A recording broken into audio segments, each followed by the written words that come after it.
Alors ce soir, on va aborder une question. La programmation n'avait pas prévu les élections, pour tout vous dire. Donc quand on a fait ça, on n'avait pas pensé aux élections municipales, nous n'avions pas pensé au remaniement ministériel, nous n'avions pas pensé à la posture médiatique, à la posture tout court de Manuel Valls, qui va tenter précisément de montrer qu'un renouveau de la responsabilité politique est possible. Et évidemment, nous n'avions pas pensé aux élections grenobloises et, je présume, aux différents avis que vous avez sur la question, mais qui manifestement, là aussi, est un enjeu d'un renouveau, entre guillemets, point d'interrogation, de la responsabilité politique. Donc on est en plein dans le sujet. Alors je ne m'engagerai pas sur le terrain miné grenoblois, je ne m'engagerai pas non plus sur le terrain miné avignonnais, parce que c'est pas plus simple. Avignon, pour tout vous dire, Avignon, la question du FN était une non-question. Et je suis monté à Paris, et à Paris, tout le monde parlait du FN à Avignon. Simplement parce qu'il avait 0,07% de plus que la candidate socialiste. Mais à Avignon, il était parfaitement clair que le report des voix de gauche allait faire que de toute façon, il n'était même pas question qu'il soit maire. Voilà. Donc là aussi, la même réalité politique n'a pas tout à fait la même manière d'être vue, selon que vous regardez les choses sur place ou vous les regardez de loin. Et je m'engagerai encore moins sur l'échelle nationale, parce que je ne connais pas du tout M. Valls. Donc je serai incapable de vous dire quoi que ce soit. À part du fait qu'il est d'origine d'Espagnol, c'est tout ce que je sais. Et qu'il aime bien la France. Et catalane, pardon, désolé, oui, du lapsus grave quand on est à Avignon, il ne faut pas confondre. De cette partie de l'Espagne annexée par les Espagnols, qui n'est pas du tout espagnole. Qui parle une langue qui s'en rapproche, mais qui en fait est en réalité très différente et beaucoup plus proche du français d'ailleurs. Alors, je vais faire ça en 3 temps. D'abord de savoir de quoi est-ce qu'on parle quand on parle de responsabilité politique, parce que l'expression peut être assez floue.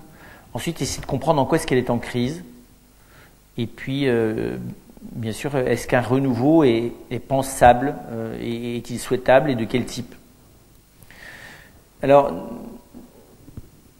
à la différence, vous voyez, parce que partir sur des généralités, comme je le fais des fois sur d'autres sujets, je pense que ça n'a pas beaucoup d'intérêt, parce que c'est un mot que tout le monde utilise. La question de savoir qu'est-ce qu'on met vraiment derrière, surtout quand il s'agit du politique, la question de savoir ce qu'on met derrière les mots est plus importante que tout. La responsabilité politique, d'abord, ça veut dire qu'il s'agit de personnes. Un groupe n'est pas responsable, un parti n'est pas responsable, un pays n'est pas d'abord responsable, ce sont des personnes qu'ils sont. Et la question est de savoir, alors on aurait pu dire, est-ce qu'un renouveau de la responsabilité tout court est possible?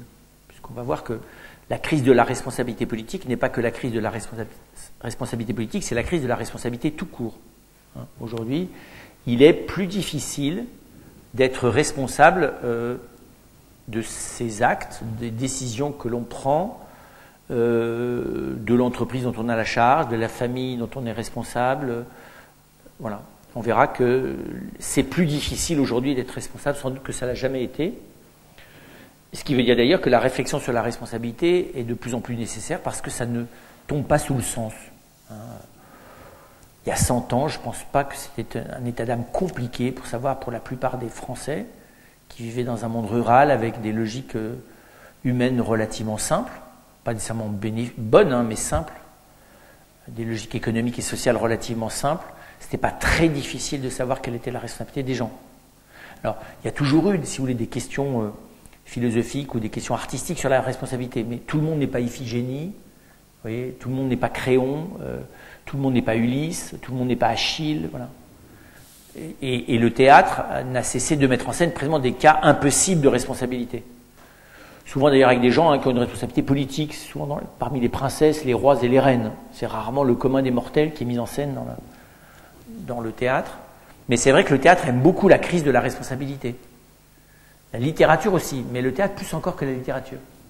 Et donc ça veut dire que c'est une obsession, la question de la responsabilité. Et j'allais dire une des parts d'émergence de ce qu'on appelle la pensée critique. La pensée critique, elle n'a pas d'abord émergé en philosophie, elle a d'abord émergé à travers le théâtre et l'art. Que dans la pensée mythologique, il n'y a pas de dimension critique. Et dans le mythe, il n'y a pas de responsabilité. Il y a une explication précisément des mécanismes qui dispensent en fait de la conscience de la responsabilité personnelle. C'est le propre du mythe. Et c'est très beau de voir chez les Grecs, notamment, l'émergence de la conscience personnelle et de la responsabilité personnelle.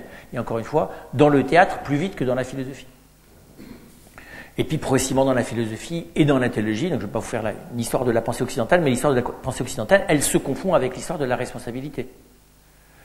Et de la réflexion sur la responsabilité, ce qui n'est pas du tout le cas ni de la pensée chinoise, ni de la pensée indienne, et ni de la pensée africaine. C'est une originalité de la pensée occidentale, et on a bien commencé parce qu'avec Socrate, on est dans la problématique centrale de la responsabilité. Le sens le plus éminent qui soit, et si on veut faire le pendant, c'est vrai que la vie du Christ, indépendamment de toute foi chrétienne, et vous lisez la vie du Christ dans un des évangiles, et vous êtes dans les 4 cas face à des questions éminentes de responsabilité. C'est vraiment une tragédie de la responsabilité personnelle. Ça, quelque chose de très profondément, pas grec, mais méditerranéen, on va dire ça, dans la rédaction des évangiles. Donc c'est une question qui nous traverse, c'est une question, vous savez, qui est devenue encore beaucoup plus actuelle après Auschwitz, selon Hans Jonas. Voilà, parce qu'après une irresponsabilité aussi grave et aussi massive, l'Occident s'interroge sur sa capacité à prétendre être responsable. On pourrait dire d'ailleurs que 2008 nous a reposé la question de la responsabilité collective, puisque on pensait qu'après la Deuxième Guerre mondiale, on ne serait plus jamais dans une erreur collective gravissime. Alors, elle n'est pas gravissime au même titre, parce qu'elle n'a pas porté sur la suppression de millions de personnes. Dieu soit loué, mais enfin, elle a quand même été massive, cette erreur et cette irresponsabilité consentie. Voilà. Et vous le savez, je ne vais pas le détailler, le début du XXe siècle s'inaugure avec des bilans sur la gravité des irresponsabilités occidentales à l'égard de l'écologie, voilà, à l'égard de la mondialisation, et on est en plein dedans. Aujourd'hui, on est dans la relecture, et la fin du XXe siècle qui s'est voulu l'apogée de la responsabilité s'avère être un moment passablement ambigu, pour une part pervers dans certains de ses fonctionnements, d'auto-justification, d'accord. Et en gros, si le XXe siècle interroge la deuxième partie du XXe siècle occidental, et j'inclus là-dessus la Russie, il y a des questions graves à se poser sur la responsabilité, bien sûr. Voilà. Donc on est en plein dedans. Mais la responsabilité politique, d'abord elle commence, c'est assez simple, par le sens du bien commun. J'essaie de dire les choses pour qu'on soit bien d'accord de quoi on parle. Le sens du bien commun, et aujourd'hui, le sens du bien commun, enfin d'ailleurs de tout temps, le bien commun c'est assez complexe. Parce que le bien commun, précisément, c'est le bien... C'est le bien de plusieurs. Déjà, quel est notre bien à nous et quels sont les moyens qui nous permettent de parvenir à notre bien, ce n'est pas si simple. Évidemment, c'est encore plus complexe quand il s'agit de chercher le bien de plusieurs, c'est-à-dire et d'essayer de savoir qu'est-ce qui peut être mis en commun pour permettre le bien de chacun. C'est la problématique de la famille, c'est la problématique de l'entreprise, c'est la problématique de la responsabilité politique. Le bien commun, c'est quoi? Ce sont l'ensemble c'est ce qui est visé à travers l'ensemble des moyens que l'on met en commun au service du bien de chacun. Bien commun, c'est ça, c'est c'est la logique interne, la recherche, c'est ce que l'on vise en mettant des moyens en commun et en visant le service de chacun. Autrement dit, il n'y a pas de bien commun si on ne vise pas le bien personnel, parce que le bien commun, il n'est pas seulement le bien du groupe, il est le bien des personnes, il n'y a pas de bien du groupe s'il n'y a pas de bien des personnes. Dire nous sommes tous heureux, mais chacun est malheureux, ça ne marche pas. Dire d'ailleurs chacun est heureux, mais nous sommes tous malheureux ensemble, ça ne va pas non plus. Et donc, c'est ça le bien commun, c'est de viser ce qui, dans le vivre en commun, dans la communauté, dans le partage des moyens, peut être pris en charge de manière responsable au service du bien de chacun. Et on verra que ce n'est pas si simple de viser, d'une certaine manière, le bien de chacun à travers le bien de tous. Puis c'est ça la question. Comment organiser l'entreprise pour que, à travers son organisation globale, chacun puisse travailler le mieux possible à des conditions à la fois humaines et de compétitivité les meilleures. Comment organiser les vacances familiales de manière telle que l'organisation globale des vacances familiales bénéficie le plus possible à la croissance personnelle ou au repos de chacun. D'accord. Donc en gros, on vise le bien commun quand on vise à la fois le bien de chacun et on assume la complexité des moyens à mettre en commun. Et l'expérience montre que je vous dis, c'est en fait quelque chose qui réclame des réajustements permanents. Parce qu'entre les vacances que vous avez programmées et celles qui s'effectuent réellement, il y a des décalages. Entre l'entreprise que vous avez rêvée et celle que vous dirigez, il y a un décalage. Entre l'école que vous managez et la classe dont vous êtes le professeur, telle que vous la rêvez, et la classe effective, il y a des décalages. Voilà. Et ces décalages, ils sont liés à la singularité des personnes, au degré de coopération plus ou moins grande de ces personnes, et au degré d'intelligence que celui qui gouverne, entre guillemets, a du groupe, et pas seulement l'intelligence qu'il en a, mais la manière dont il arrive aussi à amener les gens à coopérer avec lui. D'accord ? Il ne faut pas seulement qu'il soit intelligent, il faut qu'il ait une vision, mais il faut aussi qu'il ait une capacité de mettre en œuvre les choses, faire bouger les gens. Parce que comprendre très très bien ce qu'il faudrait faire en étant incapable d'en avoir, de mettre en œuvre les choses, c'est un bon consultant, mais c'est un mauvais manager. D'accord. Vous avez des gens comme ça, ils ont une bonne vision, ils savent même bien ce qu'il faudrait faire, sauf que dès qu'ils prennent la parole en public, ils sont ridicules. Je sais pas, parce qu'ils sont petits, avec freluqués, avec des grosses lunettes et une voix aiguë, et dès qu'ils parlaient, c'était un mec ridicule. Il y a des gens qui sont ridicules dès qu'ils parlent en public, c'est comme ça. Alors ça va pour faire les pitres et les clowns, ça va pour amuser la galerie, mais si vous voulez manager 500 personnes, ça ne va pas le faire. On ne vous choisira jamais pour représenter une entreprise internationale, parce que médiatiquement, vous êtes mort, et managérialement, vous êtes mort aussi. Comme ça, hein. Le pauvre Raymond Barre, il était très bon politiquement. Il n'avait pas de chance, qu'il était nul communicationnellement, il n'a pas été élu président de la République, c'est tout. Parce qu'il était identifié à un gentil petit éléphant rose. Oui, Babar, et pas du tout, en fait, à ce qu'il était vraiment, c'est-à-dire un type pertinent, incisif, compétent, voilà, bon exemple. Alors en plus, il faut dire que le type qui a choisi sa campagne de com n'était pas très bon, parce que le mettre sur un fond bleu ciel, c'est un peu trop. Un petit éléphant rose sur un fond bleu ciel, c'est mort, quoi.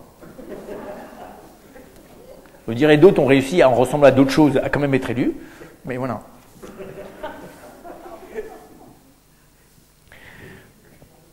Comme quoi, la culture médiatique a changé. Et donc, c'est ça le bien commun. Ensuite, il ne suffit pas, je vous disais, d'avoir le bien commun, il faut avoir aussi la prudence. C'est-à-dire être capable... Alors, qu'est-ce qu'elle réclame, la prudence de la responsabilité politique? Je ne suis pas capable d'être responsable politiquement si je n'ai pas un certain sens de la prudence collective. Qu'est-ce que c'est qu'une prudence collective? Parce que je peux très bien me gouverner tout seul et pas être capable de gouverner la famille, ou l'entreprise, ou la classe. Des gens qui sont des gens remarquables du point de vue de la recherche scientifique, vous les mettez face à une classe, ils se décomposent. Et on voit bien que quel type de prudence ça réclame? Prudence collective, c'est-à-dire ça réclame à la fois un sens du bien, moi ce que j'appelle le bien générique. Et une classe, c'est un troupeau, quoi. Si tu n'as pas compris comment fonctionne un troupeau, tu ne vas jamais manager une classe. Par exemple, vous avez des gens, ils ont tellement le sens de la singularité des individus qu'ils sont incapables. Parce qu'ils voient chacun de manière parfaitement unique, ils sont incapables de faire pour tous. Vous voyez, vous avez des mamans comme ça. Elles ne savent pas partager parce qu'elles voient chacun ce qu'il faudrait pour chacun de leurs enfants, qu'à la fin, elles sont toujours en train d'hésiter, de savoir ce qu'il faut vraiment choisir, satisfait. Et on est toujours en train de discuter, de savoir ce qu'on va faire. Souvent, le père arrive de manière un peu plus massive, moins fine, mais il prend ça globalement et il dit, voilà, le partage du troupeau, c'est, ben voilà, on partage la tarte comme ça, puis c'est tout. On ne va pas discuter à l'infini sur le degré de fin, de pas fin, de taille, de poids, de croissance, de goût, de sage, pas sage. Sinon, il faut des degrés d'évaluation pour le partage de la tarte qui durent 5 ans, quoi. Et il faut ce sens, comment vous dire ça, moi je dirais, c'est pas du bien animal, oui c'est du bien animal, du bien générique, ce qu'il y a de là où il faut envisager les gens de manière standard. Je ne peux pas d'abord les envisager dans ce qu'ils ont de chacun d'unique. Et en même temps, avoir progressivement le sens du fait que ce bien commun, générique, vous voyez, grossier, on va dire ça, il doit être mis au service du bien spécifique de chacun. Parce que quelqu'un qui a que le sens de ce qui est générique et global, il ne va pas réussir dans un dialogue en face à face avec quelqu'un à l'aider à prendre sa responsabilité personnelle. Vous avez des gens, c'est des bons meneurs d'hommes, mais ils sont très mauvais en entretien individuel. Ils savent diriger les troupes au combat, tout le monde les suit, mais dans le face à face, ils sont moins bons. Parce que tout d'un coup, ils sont seuls face à l'autre, et là, ils ne savent plus faire. Normalement, il faut les deux. Capables de faire avec le groupe, comme groupe, et la loi du groupe, surtout plus vous êtes nombreux, moins c'est intelligent, hein, c'est bien connu. Vous voyez ça, vous savez, on voit ça dans les voyages organisés. Si vous avez 3/4 de 50 personnes, tu peux y aller, il faut une demi-heure pour que les gens montent dans les cars. Pourtant, normalement, les individus du car ne sont pas plus bêtes que les 4 amis qui montent dans la même voiture que vous. Quand ils n'ont pas bu, ils montent en 3 minutes. Comment se fait-il que 150 personnes intelligentes mettent un temps incommensurable, complètement indépendant d'ailleurs de la rapidité du flux pour rentrer dans la voiture, dans le car, vous voyez, je veux dire, c'est pas beaucoup plus long, quoi. Hein, la mécanique des fluides, voilà, fait que tu montes dans un car, allez, quelques minutes de plus. Mais pas une demi-heure contre 3 minutes. Ah, mais c'est une demi-heure. Plus ils sont cultivés, plus c'est long d'ailleurs. Parce que plus ils ont des raisons de discuter avant de monter. Parce qu'évidemment, les gens cultivés ont le sens de la singularité, donc ils ne veulent pas être traités comme un troupeau. Donc, à l'idée de monter dans un car où on est 50 traités comme du bétail, eh ben, vous voyez bien, ils renaclent. Des braves gens, oui, voilà. Un peu plus communs, quoi. Ils sont beaucoup plus dociles. Voilà, il faut les deux dans la prudence politique. Et puis il faut aussi 2 choses, c'est le sens du projet, C'est-à-dire, il ne suffit pas d'avoir le sens du bien des personnes, de ce qu'est l'épanouissement profond de la personne. Il faut aussi avoir le sens du projet, c'est-à-dire qu'il faut avoir de l'inventivité.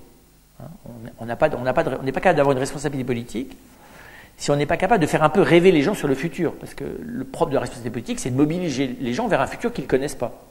Il ne s'agit pas de raconter un futur qui ne va jamais exister, mais il ne s'agit pas non plus de mobiliser les gens sans tenir compte de ce qui va possiblement arriver ensemble.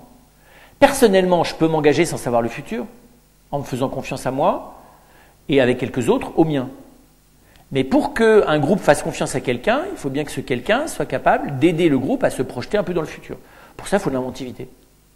Quelqu'un auquel on dit, bon, et alors, demain on fera quoi? Bon, on verra. Hein. On ne sait pas bien. On improvisera. Jusque-là, on a fait. Donc on fera comme ça. Comme on a toujours fait d'ailleurs. Par contre, l'inventivité sans le sens du bien, c'est la manipulation idéologique. Si vous faites uniquement rêver les gens et que vous les mobilisez sur la base du rêve que vous générez chez eux, vous les manipulez, vous ne visez plus leur bien. Okay, et les idéologies, qu'elles soient d'extrême droite ou d'extrême gauche, comme on l'a vu dans le communisme et dans le nazisme, montrent bien comment est-ce que une créativité idéologique, voire mythologique, met les gens en mouvement politiquement en les faisant abandonner leur responsabilité personnelle au profit de la responsabilité du chef. C'est quand même très frappant. Le peuple allemand, et contrairement à ce que dessinait Hansi en Alsace, c'est pas un peuple d'idiots avec des grosses lunettes qui ne pensent qu'à manger de la choucroute et à construire des horloges. Vous voyez qui c'est Hansi, dessinateur. Alors vous les Allemands vus par Hansi, c'est sûr, vous ne pouvez plus jamais aimer les Allemands. Tous un peu gros, buvant de la bière, joufflus. Bon. Ça, c'est les Allemands vus par. Mais le peuple allemand n'est pas du tout un peu comme ça. C'est un peuple qui a aussi une énorme finesse. Et c'est vrai que c'est impressionnant de voir que ce peuple s'est trouvé abandonnant toute une part de la responsabilité individuelle et même de la responsabilité collective. Et là, on voit bien, c'est parce que ceux qui étaient à la tête de ça étaient dans une créativité et dans l'invention du futur qui faisait rêver.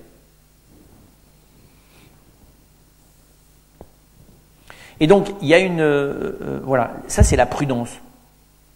Et puis, il ne suffit pas d'avoir le sens du bien commun, de la prudence, il faut aussi avoir du pouvoir. C'est-à-dire qu'il ne faut pas simplement être capable, comprenez bien, de faire avec les hommes, il faut réussir à ce qu'il y ait une efficacité. Est-ce que je peux aimer les personnes, avoir le sens du bien commun, convaincre les gens qu'il faut agir, et tout ça se fait de manière très sympathique, sauf qu'on fait en 10 ans ce qu'on aurait pu faire en 4 mois. Et il faut aussi du tempo. La responsabilité politique, c'est aussi de faire bouger la collectivité à un rythme qui ne convient peut-être pas nécessairement à tout le monde. C'est de trouver quel est le... Et pour ça, il faut du pouvoir. Il ne faut pas simplement avoir un pouvoir de conviction par la parole, il faut avoir aussi des leviers d'action. C'est pour ça qu'il faut des budgets, c'est pour ça qu'il faut avoir une certaine maîtrise de la communication, c'est pour ça qu'il faut avoir une rhétorique convaincante. C'est pour ça qu'il faut avoir en main les lois qui sanctionnent, au besoin, la justice qui sanctionne le non-respect du bien commun. Voilà, il faut un certain nombre de pouvoirs. Pouvoir juridique, pouvoir législatif, pouvoir judiciaire. On pourrait dire aussi pouvoir économique, pouvoir médiatique.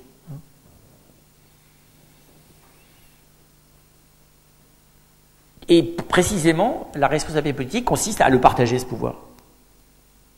Alors, il y a des formes de responsabilité politique qui sont des responsabilités politiques de type tyrannique, mais c'est la responsabilité, encore une fois, de nouveau, d'un seul qui aliène la responsabilité des autres. La vraie responsabilité politique, c'est celle qui responsabilise ceux avec qui il coopère, c'est-à-dire qu'il responsabilise ceux qui le gouvernent.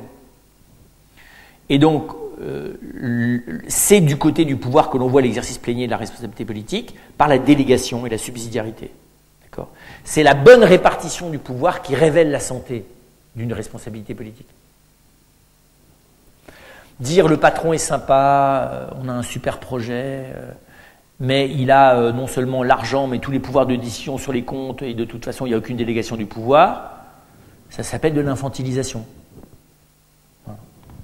Et donc ça peut être efficace, ça peut être rentable, tout le monde peut être content, mais il y a un manque dans la responsabilité politique, parce qu'il n'y a pas de croissance des individus dans la responsabilisation. Subsidiarité, c'est pas non plus comment s'appelle ça, de l'autogestion, vous voyez, à l'unanimité démocratique. Ou dès qu'il s'agit de savoir si il faut, je sais pas trop quoi, produire à tel rythme ou à tel rythme, il faut faire voter chaque équipe, vous voyez, puis qui à la main va décider à l'unanimité ou à la majorité quel est le rythme auquel on vote, quel est le rythme auquel on travaille.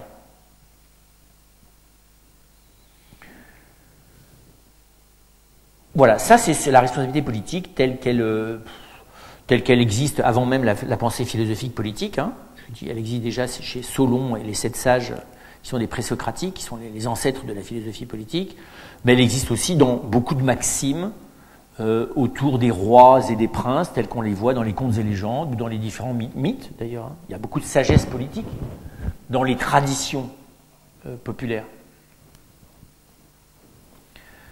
Mais c'est le rôle de la philosophie que de la formaliser, de la formuler et de la formaliser, c'est-à-dire de mettre en lumière exactement en quoi elle consiste. Cette responsabilité politique, il est du coup capital et c'est de comprendre en quoi est-ce qu'elle est en crise. Pourquoi est-ce que le temps que nous traversons, est-ce que c'est nous qui sommes des gens, surtout les Français, de mauvaise humeur, qui ne sont jamais contents? Donc comme d'habitude, nous ne sommes pas contents, mais la responsabilité politique, c'est toujours aussi bien exercée hier qu'aujourd'hui et aujourd'hui qu'hier. Donc c'est simplement une déformation par mauvaise humeur qui nous fait râler, parce qu'on râle toujours sur nos gouvernants, et donc on trouve toujours qu'ils sont nuls. Ça, c'est une pathologie française, elle est collective, ça se soigne quand même. Et indépendamment de ça, on peut faire les mêmes observations sur les autres pays du monde, dans les deux sens, c'est-à-dire qu'il y a d'autres pays du monde où la responsabilité politique pose problème, et puis il y a d'autres pays du monde que la France qui constatent que la responsabilité politique pose partout problème. Qu'est-ce qui la caractérise? Alors, je vais d'abord essayer de voir qu'est-ce qui la caractérise objectivement, cette crise, et puis quels sont les facteurs aggravants de la crise. Alors, qu'est-ce qui la caractérise objectivement, c'est-à-dire par rapport à la responsabilité elle-même? La première chose, c'est les modifications considérables de nos modes d'existence. D'accord? Alors, ça joue de deux manières. Nous ne vivons pas du tout de la même manière. Nos relations, les relations qui s'instaurent entre les personnes, les relations qui s'instaurent avec nous-mêmes, les relations qui s'instaurent avec les membres de notre famille, les relations qui s'instaurent avec les membres de notre entreprise, les relations qui s'instaurent avec les membres de notre région et de notre pays, ne sont existentiellement plus du tout de même nature qu'il y a 100 ans. Parce que notre manière de vivre les uns avec les autres a considérablement bougé. On avait déjà parlé, mais pour faire court, il y a 100 ans, on vivait très globalement, comme vit encore un grand tiers de l'humanité, dans des sociétés de type traditionnel, c'est-à-dire avec un périmètre d'existence rétréci, avec un nombre d'interlocuteurs et de gens avec qui on vivait peu nombreux, avec des lois de fonctionnement collectif relativement simples et sans évolution. Voilà. Donc c'était lisible. Vous viviez avec, dans un périmètre de 200 personnes, toute votre vie quasiment, à part les saltimbanques, je ne sais pas trop quoi, les illuminés et les guerriers, quoi.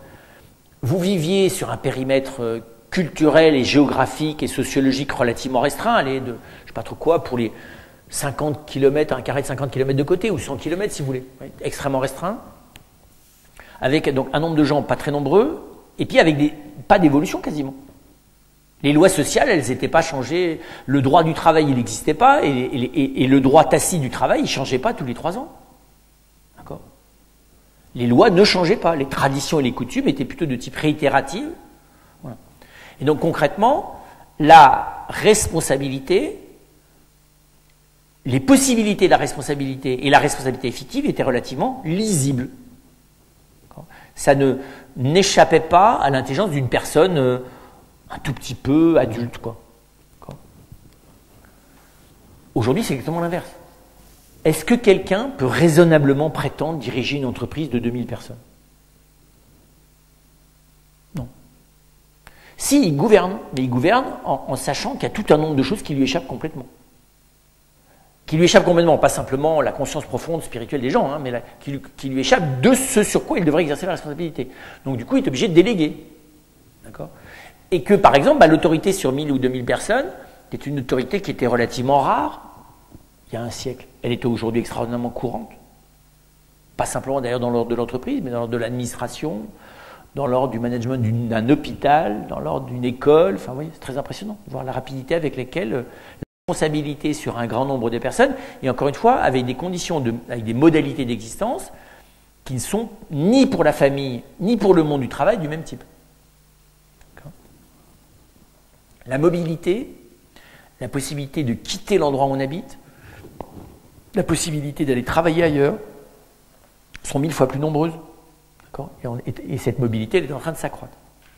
Ce qui veut dire que derrière, l'expérience de l'appartenance à un groupe, d'accord, a complètement évolué. Alors pour les dinosaures de plus de 45 ans, on a la vague mémoire d'avoir fait partie d'un truc qui s'appelait, enfin d'avoir l'illusion d'avoir fait partie, enfin bref, d'avoir eu l'idée qu'on faisait partie d'un peuple français sur un territoire hexagonal, vous voyez, avec des lois précises, un président de la République élu à la majorité, au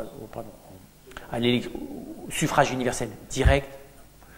Donc avec toute une espèce de représentation de notre place comme citoyen qui a complètement volé en éclats.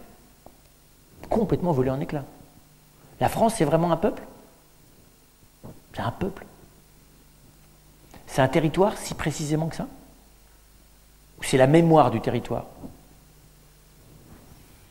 Et aujourd'hui, le gouvernement de ce pays a la même importance qu'il avait il y a même 50 ans? Absolument pas. Voilà, et donc on est là-dessus, je vous dis, dans une relation d'appartenance, mais aussi de redevabilité, pour utiliser en anglais on dit accountability, de redevabilité, j'ai à rendre des comptes normalement. Aujourd'hui, on rend des comptes à qui? Est-ce qu'on a à rendre des comptes sur la base de la morale commune? Il n'y a pas de morale commune. On rend des comptes encore sur la base de la loi, mais on n'a même pas à rendre des comptes sur la base de la loi. La loi vous condamne, la loi vous condamne, on ne vous demande même pas à rendre des comptes, tu n'as pas respecté la loi, c'est comme le code de la route. Aujourd'hui, il n'y a pas tellement de différence entre, je suis un peu brutal, hein, mais entre une loi pénale et un code de la route. Tu as tué 5 personnes, tu as grillé une ligne blanche, la loi s'applique point de la même manière. Et les débats d'ailleurs, la contestation du fait est aussi forte aujourd'hui d'avoir grillé une ligne blanche. Les gens vous disent, mais tu dis j'ai grillé une ligne blanche parce que tu es flic, mais qui me prouve que j'ai grillé une ligne blanche? Alors quand vous avez été derrière, vous dites, mais monsieur, je vous ai vu griller la ligne blanche, mais ça ne le prouve pas. Ça c'est sûr, je ne vais pas pouvoir prouver que vous avez grillé une ligne blanche, et même avec une photo, on peut l'avoir trafiquée. Voilà. Donc, est-ce que j'ai les preuves que c'est simplement parce que le type qui est détenteur de la loi a le pouvoir de décider qu'il a grillé une ligne blanche.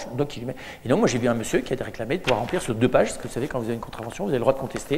Donc, il a contesté pendant 2 pages la ligne blanche qu'il avait effectivement franchie. Parce que je ne l'avais pas bu, je n'avais pas fumé, et j'ai été derrière lui. D'ailleurs, j'ai grillé aussi la ligne blanche, je me suis fait arrêter avec lui. Donc, j'en suis d'autant plus certain, parce que je l'ai suivi dans sa trace. Et moi, j'ai dit oui, j'ai grillé la ligne blanche, comme vous. Voilà, donc c'est pour dire que la notion, vous voyez, d'appartenance, la notion de loyauté, la notion de redevabilité, la notion donc de devoir et de droit a considérablement évolué. Il faut arrêter de se raconter des histoires. C'est pas parce qu'à plus de 45 ans, on a la mémoire de notre éducation civique de quand on était petit, qu'en quoi que ce soit, elle est appliquée aujourd'hui dans la vie sociale. Il faut quand même ouvrir les yeux. Le devoir de civilité, je ne sais pas par qui il est pratiqué, mais voilà. Et donc, il y a là, tout simplement, une problématique de savoir, mais la responsabilité politique est beaucoup plus difficile quand je ne sais pas ce que vivent les gens. Je ne sais pas sur quoi je peux compter. Vous voyez, je ne sais pas. Voilà, les gens qui choisissent de vivre ensemble, voilà, quelle considération ont-ils du fait de vivre ensemble? La patrie, c'était pas au choix. À part quelques anarchistes, c'était pas au choix. Ça faisait partie de, comment vous dire ça? C'était congénital à la langue maternelle et à la naissance sur un territoire. Aujourd'hui, pas du tout. Je ne parle pas de la théorie, hein, parce qu'il s'agit de gouverner, il s'agit d'avoir une responsabilité. Il ne s'agit pas de faire de la théorie de la France telle qu'on aimerait qu'elle soit. Ou la théorie législative de la France actuelle. Il s'agit de l'existentialité, de la manière de vivre ensemble. Et là, j'ai du mal, effectivement, à savoir... ça veut dire plus simplement, d'ailleurs, que ce que les citoyens d'un même pays mettent en commun tous les jours n'est pas du tout la même chose que ce qu'ils mettaient en commun il y a 100 ans. Le partage de l'information, le partage de la richesse, le partage du territoire est complètement modifié. On ne partage pas du tout l'information de la même manière aujourd'hui qu'il y a 100 ans. On ne partage absolument pas la richesse aujourd'hui comme il y a 100 ans. Et on ne partage absolument pas le territoire aujourd'hui comme il y a 100 ans. Ça ne veut pas dire que la notion de propriété privée a disparu, au contraire. Mais voilà, ça, la manière dont elle est appliquée, et la place qu'elle a par rapport au bien commun, d'ailleurs, a beaucoup bougé. Ensuite, la disparité, comment vous dire ça, de la manière dont les individus d'un même groupe sont censés exercer la responsabilité est énorme. Hein. Autrefois, je ne sais pas comment dire ça, la culture et la loi commune étaient considérées comme une obligation personnelle. Aujourd'hui, pas. Et donc, je ne peux pas dire que les personnes d'un même territoire politique adhèrent à la même vision du monde. Ce n'est pas vrai du tout. C'est absolument plus vrai du tout. Ce n'est pas d'ailleurs positif ou négatif, c'est un fait. D'accord ? Ça veut dire aussi que les motivations, les intérêts des individus, mais même leurs biens personnels, impliquent une disparité beaucoup plus grande. Il y avait déjà une diversité, mais elle s'est accrue considérablement. D'accord ?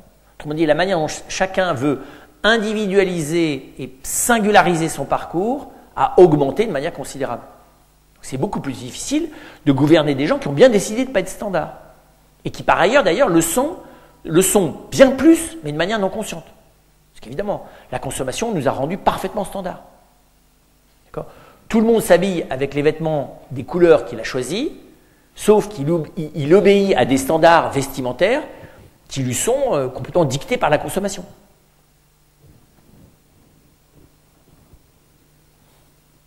Précisément aujourd'hui, plus personne n'a la liberté de s'habiller avec un uniforme. Amenez vos enfants à la messe, habillés tous en uniforme, vous allez voir comment on va vous regarder. On va trouver comme l'extrême droite de l'UFN, quoi. Ce qui montre qu'on n'est pas du tout... Enfin, vous voyez, bref, vous savez bien, on en a parlé d'autres fois, la liberté de la consommation, c'est du flanc, c'est d'autres formes de standardisation, elles ne jouent pas au même niveau. Elles sont d'autant plus efficaces qu'elles me donnent le semblant de me laisser libre, surtout.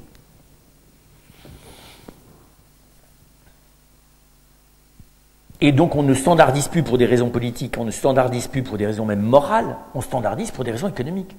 Parce que si vous voulez que ça soit rentable, il faut que ça soit standard, en faisant semblant de ne pas l'être. Ça, c'est le premier élément. Ensuite, la deuxième raison donc, qui rend les choses plus difficilement gouvernables, c'est cette espèce de paradoxe existentiel grandissant où les gens sont de plus en plus seuls et de plus en plus collectivisés, dans lesquels les individus sont de plus en plus centrés sur eux-mêmes et de moins en moins avec eux-mêmes. C'est très paradoxal. D'accord ? Donc on est de plus en plus dans du collectivisme individualiste et où il y a un accroissement simultané de la collectivisation et de la solitude. C'est tout à fait paradoxal, mais c'est exactement ce qui se passe. Comment on a mis ça en place, je vous le dis de nouveau, c'est la logique de la consommation et de la communication d'ailleurs, qui en a rajouté une couche, parce qu'aujourd'hui vous pouvez être encore plus dans le collectivisme parfaitement individuel. Vous êtes branché sur la totalité de la planète avec tous vos machins, vos réseaux sociaux, mais vous êtes dans une solitude existentielle intérieure qui peut être de plus en plus radicale. Et donc il y a là vous voyez bien, tout simplement, non pas la notion, mais l'expérience de vivre quelque chose en commun est beaucoup plus difficilement repérable et beaucoup plus complexe dans ses lois. Et il est beaucoup plus difficile de voir où se situent les individus par rapport à ces logiques de vie commune. Pour faire dans l'autre sens, il y a 100 ans, la relation entre la vie ensemble, les moyens mis ensemble et le positionnement de chacun était beaucoup plus simple à repérer. Celui qui se défilait, celui qui voulait prendre le pouvoir, celui qui était toujours celui qui en mettait plus que les autres et celui qui en mettait toujours moins que les autres, tout ça c'était parfaitement lisible et visible. Aujourd'hui, il y a très peu de lieux de vérification du degré de participation de chacun au bien commun et de son degré de loyauté. D'accord ? Il n'y a pas de confrontation, très peu de confrontation des individus, y compris à l'intérieur d'un même groupe. Même dans une famille, on peut éviter de se confronter pendant 10 ans. Dans une entreprise, on peut ne jamais se confronter. Pourvu que vous ayez défini les process et que vous ayez des règles tayloriennes du fonctionnement psychique et physique et économique auxquelles tout le monde obéit. Voilà. Tout simplement, on l'avait vu aussi, parce que la multiplication des outils et des médiations, pour parler politiquement, la multiplication des intermédiaires entre les individus a augmenté. L'interaction a augmenté et les médiations ont augmenté. Donc ça crée à la fois de l'interdépendance grandissante et de la non-lisibilité de l'interdépendance. Vous voyez ? Parce que si vous augmentez les interactions et que vous augmentez les intermédiaires, l'augmentation des intermédiaires, ça rend moins visible la relation. Quand vous vous heurtez à votre voisin au coin de la grange parce que vous ne l'aviez pas vu, c'est déjà pas tout à fait la même chose que si vous percutez sa voiture et que vous précipitez sur les constats, en appelant les flics d'ailleurs. C'est encore moins la même chose que si vous êtes en concurrence économique et que vous avez fait une OPA sans avoir jamais rencontré le dirigeant d'en face, en plus il est dans un autre pays, Et c'est encore autre chose que si vous piratez l'ordinateur de l'autre et que vous lui faites sauter tout son disque dur, que d'ailleurs vous savez même pas qui c'est, il sait pas qui vous êtes, et vous l'avez juste d'ailleurs explosé sa vie professionnelle en pourrissant par je sais pas trop quoi, une vidéo qui le filme dans une situation qu'il n'a d'ailleurs jamais vécue, mais qui apparaît tout à fait réelle et qui le met en cause, point, c'est tout. Vous voyez? Prenez ça là. Donc la capacité d'interagir les uns sur les autres sans jamais se rencontrer est devenue considérable. Politiquement, c'est un grave problème, parce qu'il n'y a pas de confrontation. Donc il n'y a pas d'ajustement, il y a de moins en moins de lieux d'ajustement. Les ajustements ne font pas des personnes à personne. Voyez, on ne descend pas pour discuter avec l'autre. On a des milliers de médiateurs. Voilà, donc ça crée, et encore une fois, nous les dinosaures, comme on a la nostalgie inconsciente, on est dans des vieux schèmes, on ne voit pas bien combien ça a complètement bougé, mais discutez avec vos enfants. Ont parfaitement compris que la confrontation directe, déjà s'ils la vivent avec vous, ils ont de la chance. En tout cas, elle n'est pas obligée, il faut qu'elle soit choisie. Et puis le dernier élément d'objectif, c'est la dilution du pouvoir. C'est-à-dire que, là aussi, c'est très bizarre de savoir où est le pouvoir. Hier, vous aviez les chefs, et puis vous aviez le complot. Alors le complot, il est ou catho, ou franc-maçonnique, ou musulman, ou islamo-musulman, judéo-maçonnique, ou tout ce que vous voudrez. Bon. Donc il y avait, je vous dis, ceux qui avaient le pouvoir, c'était le chef et le complot. Puis au besoin de Dieu, qui est le pouvoir, je ne sais pas trop quoi d'ailleurs, caché, qui finalement règle tout et punit tout le monde, ou je ne sais pas trop quoi. Bon, bref. Aujourd'hui, c'est très difficile de savoir où est le pouvoir, réellement. Qui a vraiment le pouvoir sur quoi? Tout le monde a un peu de pouvoir sur quelque chose, et chacun a potentiellement le pouvoir sur beaucoup. C'est vrai. Internet vous permet, au bon moment, de faire un mal fou à un nombre considérable de gens. N'y réfléchissez pas trop, mais c'est réel. D'accord? Et quasiment n'importe quel individu connecté peut, je vous dis, avoir une action considérable sur un nombre considérable de ses concitoyens de la planète. C'était absolument pas le cas il y a même 50 ans, 30 ans. Et individuellement, et en même temps, inversement, si c'est la structure qui a le pouvoir, si c'est les logiques structurelles qui ont le pouvoir, les individus n'en ont plus du tout. Y compris d'ailleurs ceux qui pensent en avoir. Je suis allé 3 fois à Davos, 3 années de suite. C'est une assemblée de milliers de gens qui sont persuadés qu'ils ont le pouvoir alors qu'ils n'en ont évidemment aucun. Quand on les voit de près, on voit ça. Que simultanément, ils ont le sentiment d'en avoir et qu'en fait, ils en ont réellement aucun quand on comprend un tout petit peu comment ça fonctionne. Enfin, ils en ont, mais si vous voulez, il est beaucoup plus marginal qu'ils ne le pensent. Et donc, il y a là, enfin l'exemple du pouvoir médiatique d'ailleurs est typique. Allez voir ce film qui s'appelle Le 5e pouvoir, on voit ça très bien. Et donc, il y a là, objectivement, une problématique. Ensuite, cette crise objective de la responsabilité politique, elle se double de facteurs aggravants. Alors, j'irai du plus profond au plus superficiel. Le plus profond, c'est la perte de points de repère. Il n'y a plus de référentiel commun du point de vue des valeurs. Il n'y a plus de vision partagée du monde, il n'y a plus d'éthique ou de morale partagée, on va dire, à la grande majorité. Au contraire, il y a une espèce de dogme du relativisme. C'est-à-dire chacun se construit sa vision du monde, donc sa vision politique, quand il le veut. Et donc, il n'y a pas d'éléments, il y a très peu d'éléments communs. De fait, et il y a même très peu d'éléments communs que l'on cherche à développer. D'accord ? Et donc, on est dans ce paradoxe complet, c'est qu'on rêve que des gens agissent ensemble, alors qu'ils ne sont pas censés penser de manière convergente. Tout simplement pas possible. Sauf si on dissocie leur manière de penser de leur manière d'agir. C'est ce qui se passe. Donc, ils pensent ce qu'ils veulent, pourvu qu'on fasse ce qu'on veut. Qu'ils fassent ce qu'on veut, nous, qui gouvernons. Ou qui avons du pouvoir. Et donc là, il y a un vrai problème, tout simplement, alors, et dans cette perte de points de repère collectifs, il y a aussi, globalement, un affaiblissement, parce que à partir du moment où chacun a la vision qu'il veut, il y a des chances que la vision qu'il a lui-même soit assez faible. Parce que tout le monde n'a pas le temps de refaire toute l'histoire de la philosophie et de la théologie et 2000 ans de civilisation occidentale pour choisir quelle est la philosophie et la pulsion spirituelle qu'il veut. Donc souvent, sauf exception, elle est assez faible. C'est une espèce de vision qui est affaibli par la relativité. Fait que comme de toute façon, tu as plein de gens qui pensent différemment de toi, tu n'es plus tout à fait sûr que tu le penses. À la fin, d'ailleurs, tu ne penses plus rien. Parce que comme dès que tu penses quelque chose de manière un peu forte, tu as des gens qui expliquent que c'est débile parce qu'ils pensent différemment, bah, tu ne penses plus grand-chose. Donc ça donne des électroencéphalogrammes plats du point de vue de l'intelligence. Non mais je suis très sérieux, notamment politique. Et évidemment, un des cas gras, c'est la dimension politique. Le désintérêt pour le politique ne peut pas s'expliquer uniquement par le fait que par moment, il y a des pantins médiatiques à la place de gens qui devraient être responsables. C'est pas suffisant. Parce qu'on a que les gens, on élit que les gens qu'on mérite. Hein. Enfin, c'est méchant à dire, mais c'est vrai. C'est pathétique, mais c'est vrai. À la fin, ce que je sache, si vous voulez, la caste politique, c'est pas une junte militaire, non? Donc ça veut dire que le désintérêt. Alors bien sûr, on en reparlera rapidement d'ailleurs, mais la diminution du niveau de la classe politique, elle est directement proportionnelle à la diminution du sens politique des individus dans ce pays et la diminution de l'intelligence politique des citoyens dans ce pays. Voilà, c'est tout. Alors vous allez me dire oui, mais elle n'était pas beaucoup plus élaborée, il y a un sexe, c'est pas vrai. Elle n'était peut-être pas très élaborée, mais elle existait. Quelqu'un qui participe à la mairie de son village ou qui savait quels étaient les enjeux des décisions du maire du village, il avait peut-être une vision politique assez limitée géographiquement, mais il en avait une.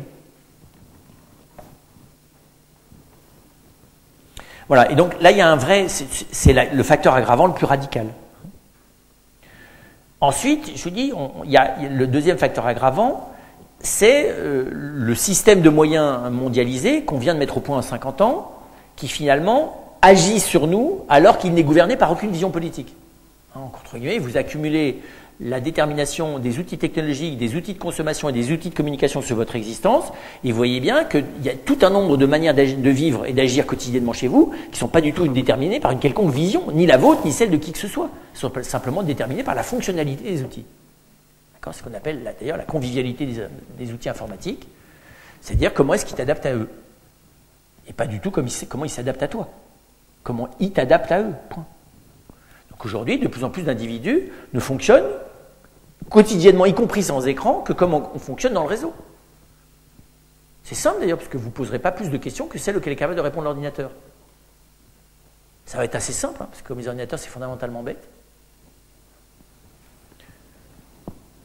Voilà, donc il y a tout simplement là un mécanisme, il suffit simplement de le voir, hein, Matrice vous le décrit très bien, il est parfaitement totalitaire au sens étymologique du terme.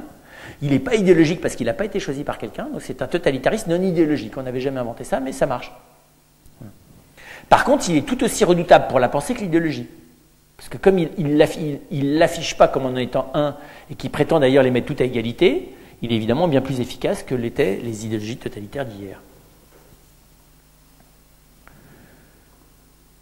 Et puis vous avez alors, je dirais un facteur aggravant peut-être plus superficiel, mais qui est la conséquence de ça, c'est ce que j'appellerais le dérapage de l'image du politique et de sa crédibilité.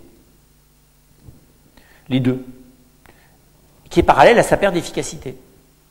C'est-à-dire qu'aujourd'hui, on le comprend pour qu'il y ait une perte d'efficacité, mais cette perte d'efficacité, elle est doublée d'une dégradation objective du niveau de responsabilité politique, le nombre des affaires le manifeste, alors qu'après la deuxième... Alors, c'est pas d'aujourd'hui, hein. Rappelez-vous les présidents de la République qu'on a eus entre 1789 et 1950. Mais il se trouve qu'après la Deuxième Guerre mondiale, sans doute en France en tout cas, enfin même à travers quelques grandes figures gouvernant les pays européens, on a pensé qu'on entrait de nouveau dans la phase de la vraie responsabilité politique. C'est la pensée de Sartre, la pensée de Camus, la pensée d'Éric Weil, enfin il y a tout plein de pensées, la pensée de Rawls, toutes les grandes pensées politiques de l'après-Deuxième Guerre mondiale se sont développées avec ces figures-là. D'accord ? D'un Kennedy, d'un Nixon, on peut en penser ce qu'on veut de ces gens-là. Il y a quand même eu des gens qui menaient leur barque avec une certaine responsabilité. Donc on voit simultanément un contexte qui rend la responsabilité difficile, mais aussi une dégradation objective du courage et de la cohérence de la responsabilité, une diminution de son pouvoir, et du coup d'ailleurs une diminution de sa crédibilité et une chute complète de son image. Voilà. Donc tout ça, c'est tout ça qui fait que ça rend difficile l'exercice de la responsabilité politique. D'accord ? Alors là-dedans, du coup, quel renouveau est-ce qu'un renouveau est possible et pensable ? Si je me suis attardé un peu, c'est pour montrer la tâche est immense. Donc, alors vous comprenez bien, le renouveau ne viendra pas de figures charismatiques providentielles. Parce que je ne vois pas bien des gens nommés à la tête de leur pays, des gens de l'âge du pape François. D'accord ? Or, il faut un type de cet âge-là, mais aussi ayant vécu l'histoire qu'il a vécue, d'accord, et de cette carrure-là, pour avoir une figure planétaire. C'est la dernière. Celle d'avant, c'était Mandela. Il n'en reste plus qu'une, c'est lui. Je ne parle pas du coup de l'alignement religieux, mais c'est une figure aujourd'hui, c'est une figure politique planétaire. Mais vous voyez bien, il est providentiel si on veut, mais surtout il est complètement exceptionnel. Il n'y aura pas de deuxième pape François. C'est presque démographique. Dans l'Église aussi, il y a une démographie. Et donc, c'est frappant. Puis alors, très bien, il apparaît d'ailleurs d'autant plus de manière frappante qu'il est dans un silence assourdissant du point de vue des autres. Et donc, si le salut d'un renouveau de la responsabilité politique ne vient pas de héros, elle ne peut venir que d'un immense chantier qui touche, qui touche un nombre beaucoup plus grand de gens. Et donc, ce qui est intéressant, c'est de voir quelles sont les conditions sine qua non de ce renouveau de la responsabilité politique. Et les conditions sine qua non, elles sont celles de la manière dont va évoluer dans les années qui viennent, en France, en Europe, en Occident, et même progressivement dans le monde, dont va évoluer la manière dont les individus vont choisir de vivre ensemble. Et on ne peut pas réduire les choses simplement en disant du coup les gens de façon vont mécaniquement devenir de plus en plus individualistes et de plus en plus égoïstes, et donc c'est la fin du monde. C'est pas vrai. C'est pas vrai. Parce que partout où il y a des égoïstes, il y a des réactions face à l'égoïsme. Ça, c'est vieux comme le monde. Il n'y a pas besoin d'avoir un grand responsable politique pour que localement, vous ayez des gens qui, à leur échelle, s'aperçoivent qu'ils ont une part de responsabilité. Vous voyez, la prise de conscience de la part de responsabilité qui reste à l'individu, elle est potentiellement réactivable tout le temps. Mais elle n'est pas réactivable sous la base de ce que nous disent les médias, elle n'est pas réactivable sous la base d'une espèce de grande pensée, vous voyez, du système, elle n'est réactivable que sous la base de l'expérience personnelle avec de vivre avec autrui. C'est ça qui est intéressant. S'il y a un renouveau, il sera d'abord dans le vivre avec autrui. Alors, le vivre avec autrui, c'est du couple et de la famille jusqu'à la collectivité locale. Moi, j'estime qu'aujourd'hui, on ne peut pas dire qu'il y a un vivre avec autrui à l'échelle nationale en France. C'est pas vrai. Pas plus qu'à l'échelle européenne, d'ailleurs. Il n'y en a pas. Ou il n'y en a plus. C'est difficile de juger, mais il n'y en a pas. Et donc, la première question, c'est que ce renouveau de la responsabilité politique, il ne peut commencer que par la redécouverte d'une appartenance à une certaine communauté humaine. Autrement dit, il n'est possible, ce renouveau, que là où des individus font l'expérience et la découvrent bénéfique de vivre les uns avec les autres. C'est assez simple, hein. Quels sont potentiellement ces lieux? La famille, mais avec des conditions qui sont aujourd'hui exigeantes, hein, parce que dans les familles, il y a un facteur positif et un facteur négatif. Le facteur positif, c'est que la conscience de la responsabilité de chacun est beaucoup plus aiguë aujourd'hui qu'il y a même 30 ans. Aujourd'hui, un gamin de 5 ans sait très bien qu'il est responsable de la famille. Alors que quand on a 45 ans, à 5 ans, on n'a pas du tout envisagé qu'on était responsable de quoi que ce soit, même de soi d'ailleurs. Voilà, et vous avez des gamins de 10-12 ans qui sont d'un degré de responsabilité, de sens de la responsabilité à l'égard de la famille, qui est celui que quand on a plus 45 ans, on a eu vers 20 ans, quand on l'a pas eu vers 35. Quoi. C'est pour dire que le sens de la responsabilité, il est beaucoup plus précoce. Par contre, la famille, avec tout ce qu'elle vit en externe, en interne, et puis aussi sa décomposition, recomposition, vous voyez, sa fragilité intrinsèque, joue inversement dans l'autre sens. Hein, qu'on est dans des facteurs à la fois de désagrégation de la responsabilité familiale et au contraire d'accroissement du sens de cette responsabilité. Des fois, l'un va avec l'autre. Les enfants dont les parents divorcent se découvrent tout d'un coup beaucoup plus responsables, d'ailleurs beaucoup trop d'ailleurs, qu'ils ne le sont vraiment à l'égard du couple. Vous voyez, par exemple, c'est typique. Parce qu'un drame peut rendre plus responsable qu'une petite vie tranquille, pépère. Donc la famille, l'entreprise bien sûr, qui est quand même un lieu sur tous les PME, mais même toute entreprise dans laquelle il y a une certaine cohésion des communautés humaines dans lesquelles on travaille, et ça c'est énorme. Et ça s'est pas que dégradé, ça s'est, à mon avis, personnellement, beaucoup plus qualifié que dégradé en 50 ans, cette chose-là. C'est-à-dire que je pense qu'aujourd'hui, les entreprises sont des communautés beaucoup plus humaines, en moyenne, qu'elles ne l'étaient il y a 50 ans. Beaucoup plus humaines. Il y a des caricatures, bien sûr, hein, mais je pense qu'elles le sont. Et elles ont d'ailleurs elles sont en train de découvrir d'ailleurs qu'elles ne dureront pas si elles ne le deviennent pas encore plus. Mais il ne faut pas rêver, hein, la ferme d'il y a 50 ans, elle n'était pas très humaine. Hein. Le pater familial décidait, les autres exécutaient sous menace de taloche, point barre, quoi. Faut quand même pas exagérer. Donc la PME de base agricole il y a 50 ans ou 100 ans, pas franchement, il n'y a pas de DRH. Hein. pouvez pas être licencié pour harcèlement. Enfin, on ne pouvait pas licencier le patron pour harcèlement, pour baffe. Voilà, enfin je caricature à peine. Hein. Voilà, c'est pour dire que l'entreprise, puis la vie associative. Dans la vie associative, ça va de la paroisse au groupe de personnes de bénévoles qui s'occupent des soins palliatifs. Enfin, vous voyez, c'est très très large, quoi. Très très large. De temps en temps l'école. Mais on est obligé de dire de temps en temps l'école. Alors que c'était un lieu de vie commune extrêmement fort, pour le coup. Qui a été conçu comme ça d'ailleurs. Et qui n'a plus du tout le rôle de fédération sociale et d'intensité de vie commune qu'il a pu avoir un temps. Le deuxième élément, c'est les droits et les devoirs du coup. C'est-à-dire que ça réclame pour qu'il se renouvelle la responsabilité politique que les individus acceptent d'identifier leurs devoirs et pas juste leurs droits. Et ça, évidemment, de nouveau, on revient à la case de départ, c'est pas possible tant qu'on n'a pas accepté de vivre ensemble comme un bien, plus que comme un calcul. D'accord ? Comme un bien, plus que comme un calcul. Les jeunes, d'ailleurs, à la fois, ils calculent et en même temps, ils savent que c'est un bien. C'est un peu spécial, mais ça n'interdit pas de calculer. Quelle est la rentabilité sur investissement de ce que je fais pour la famille ? Allez, 7-8 ans, tu commences déjà à calculer. La fatigue, le degré de participation au débat, au dialogue, enfin, oui, la marge où tu peux te faufiler, voilà, quand même. Mais, heureusement, il n'y a pas que ça. Et donc, il y a là, pour moi, c'est le deuxième élément. Vous voyez, c'est ce qu'on appellerait la conscience politique. La conscience politique, elle commence, à s'apercevoir que de vivre avec d'autres, c'est un bien.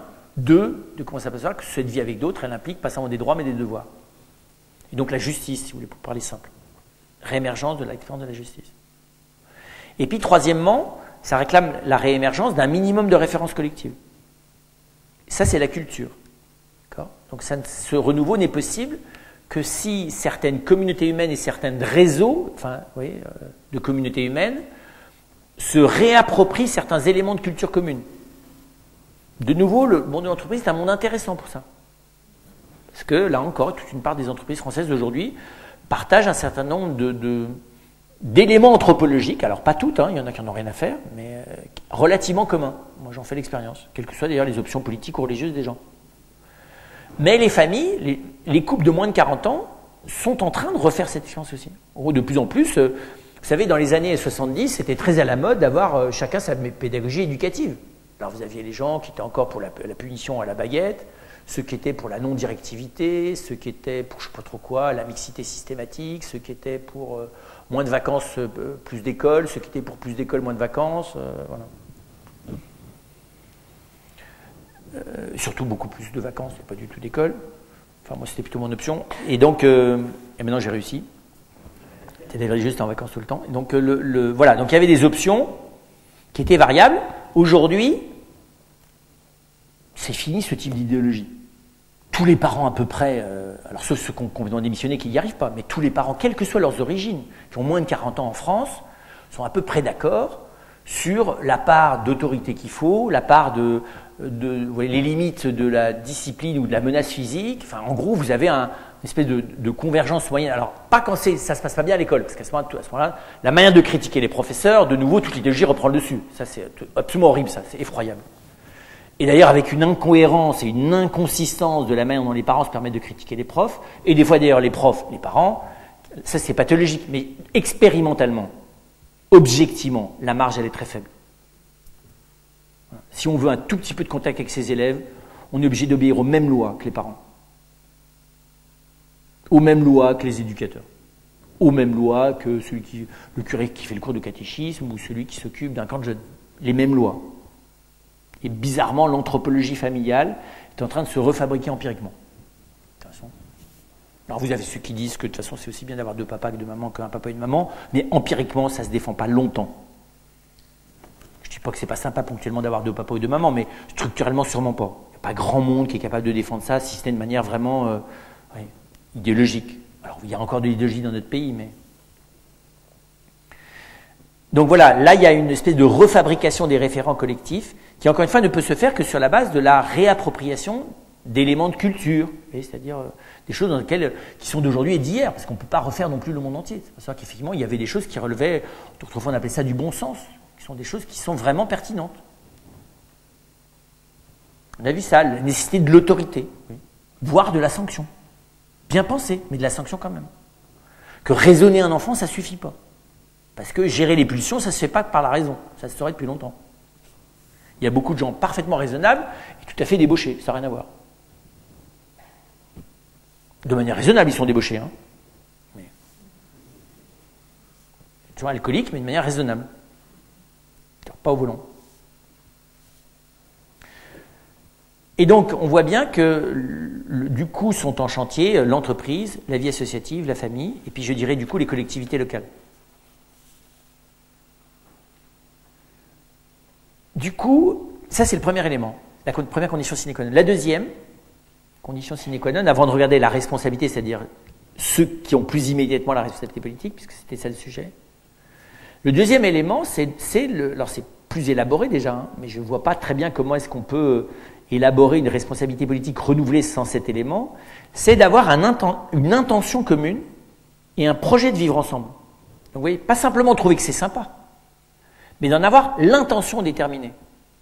C'était redécouvrir qu'une communauté politique n'existe que sur la base d'une intention que chacun s'était appropriée. Tant qu'on n'a pas l'intention de vivre ensemble, il n'y a pas de communauté politique. Alors, hier, l'intention était imposée par la survie collective et par la tradition. On recevait l'intention de vie collective de la tradition et de la nécessité de survie. Aujourd'hui, je peux survivre sans vivre avec d'autres. Sans vivre vraiment, vous voyez, je peux les éviter tout le temps. Pas de problème. Je peux bosser en télétravail, vous voyez, me faire ma bouffe et rencontrer quasiment jamais personne. Sauf peut-être le médecin, et encore, je n'ai même pas besoin de m'intéresser à lui comme une personne, pourvu que lui s'intéresse à mon organisme comme quelque chose dont il faut s'occuper. Et donc, concrètement, cette intention, elle réclame pas seulement d'être une intention, mais de se formaliser dans un projet collectif. Qu'est-ce qu'on a choisi de vivre ensemble? Oui. Pourquoi on veut vivre ensemble et qu'est-ce qu'on a choisi de vivre ensemble? Ces questions-là ne sont pas formulées, mais c'est là-dessus qu'une famille d'un couple de moins de 40 ans est obligée de travailler. Hein. Tant que vous n'êtes pas obligé de reformuler pourquoi est-ce qu'on vit ensemble dans cette famille et quels sont, quel est le projet, c'est quoi la finalité, c'est quoi les avantages et les inconvénients de vivre ensemble, c'est quoi les règles fondamentales et les devoirs et les droits de chacun, vous n'en sortez pas. Alors ça se fait de manière plus ou moins formelle, mais ça se fait. C'est intéressant d'ailleurs. Tout d'un coup, une espèce de maturité politique. Ça se fait plus ou moins dans la vie associative, ça se fait pas mal dans l'entreprise. Voilà. Ça se fait dans quelques collectivités locales qui ont des chances d'être dans un espèce de microcosme particulier où il y a à la fois un reste de moralité, un reste de responsabilité politique et une tradition de gens qui ont réussi à peu près à maintenir un cap qui n'a pas versé dans les partis politiques, pour faire simple. Je dis ça parce qu'on vient d'élire les maires, et Dieu soit loué, sur l'ensemble de la France, il y a un certain nombre de lieux dans lesquels les gens ne sont pas élus pour des raisons politiques, entre guillemets, au sens d'un parti politique. Ils sont élus pour leurs compétences, et qui, depuis des années, arrivent à fédérer des gens vraiment compétents, qui bossent avec eux, qui créent un milieu humain, enfin, vous voyez, sur lequel il y a une certaine clarification de ce qu'on a à y vivre ensemble, des limites de ce qu'on a à y vivre ensemble, et comment on s'articule sur une collectivité plus large. Il y a des endroits, et c'est des endroits où il fait bon vivre, d'ailleurs. Alors, je ne connais pas assez les régions. Est-ce qu'il y a des régions? Je ne crois pas. Qu'il y ait des régions dans lesquelles on ait réussi à passer les communautés de communes, déjà ça devient difficile, mais franchir le seuil de la région, où on puisse dire qu'il y a des régions qui aujourd'hui brillent par leur capacité à être vraiment un lieu de communauté politique, je ne le crois pas. Voilà, pour ce que j'en sais. Enfin, empiriquement. Mais un endroit, moi j'étais très favorable à ce qui se passe à Lille. Les deux régions, franchement, qui m'ont marqué, c'est la Bretagne d'un côté, même si les bonnets rouges, c'est pas qu'à leur honneur, mais voilà, la manière dont une région s'est battue avec une certaine... Vous voyez, les gens de droite et de gauche ont progressivement dépassé leur clivage. Vous savez peut-être qu'en Bretagne, hein, il y a 40 ans, le clivage droite-gauche était d'une violence incroyable, jusque dans l'Église. Bon, et on voit bien que pour sauver économiquement cette partie de la France, il a fallu que les gens se dépassent au-delà de leur clivage. A commencé à se fabriquer quelque chose qui n'est pas complètement encore au point, mais avec quelque chose comme ça. Puis je pense aussi au nord, la région de Lille, Roubaix, Tourcoing, là, on voit bien, pour le coup, il y a une espèce de... on va dire, de sens global de la responsabilité politique que moi je trouve personnellement, en tout cas dans le monde de l'entreprise, beaucoup plus partagé que le reste de la France. Je ne citerai pas les régions et les villes qui sont en queue de liste, mais il y en a. Vous savez, vous avez fait les palmarès annuels, là. Alors vous avez la délinquance tout en bas là, et c'est la même chose du point de vue de la responsabilité. C'est dans laquelle on pratique l'individualisme égocentré narcissique Et le poignardage dans le dos d'autrui avec un grand sourire, de manière régulière et quotidienne, c'est partie du sport. Je n'ai mentionné aucune région.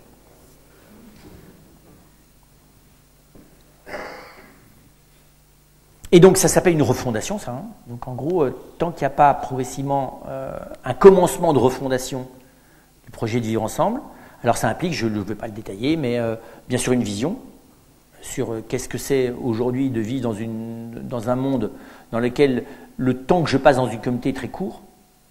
Parce que voilà, vous pouvez vous engager raisonnablement combien de temps dans une collectivité locale? En moyenne. Comme citoyen de base, hein. Je ne parle pas comme 10 ans, c'est déjà beaucoup. Hein. S'engager 10 ans, rester au même endroit, énorme.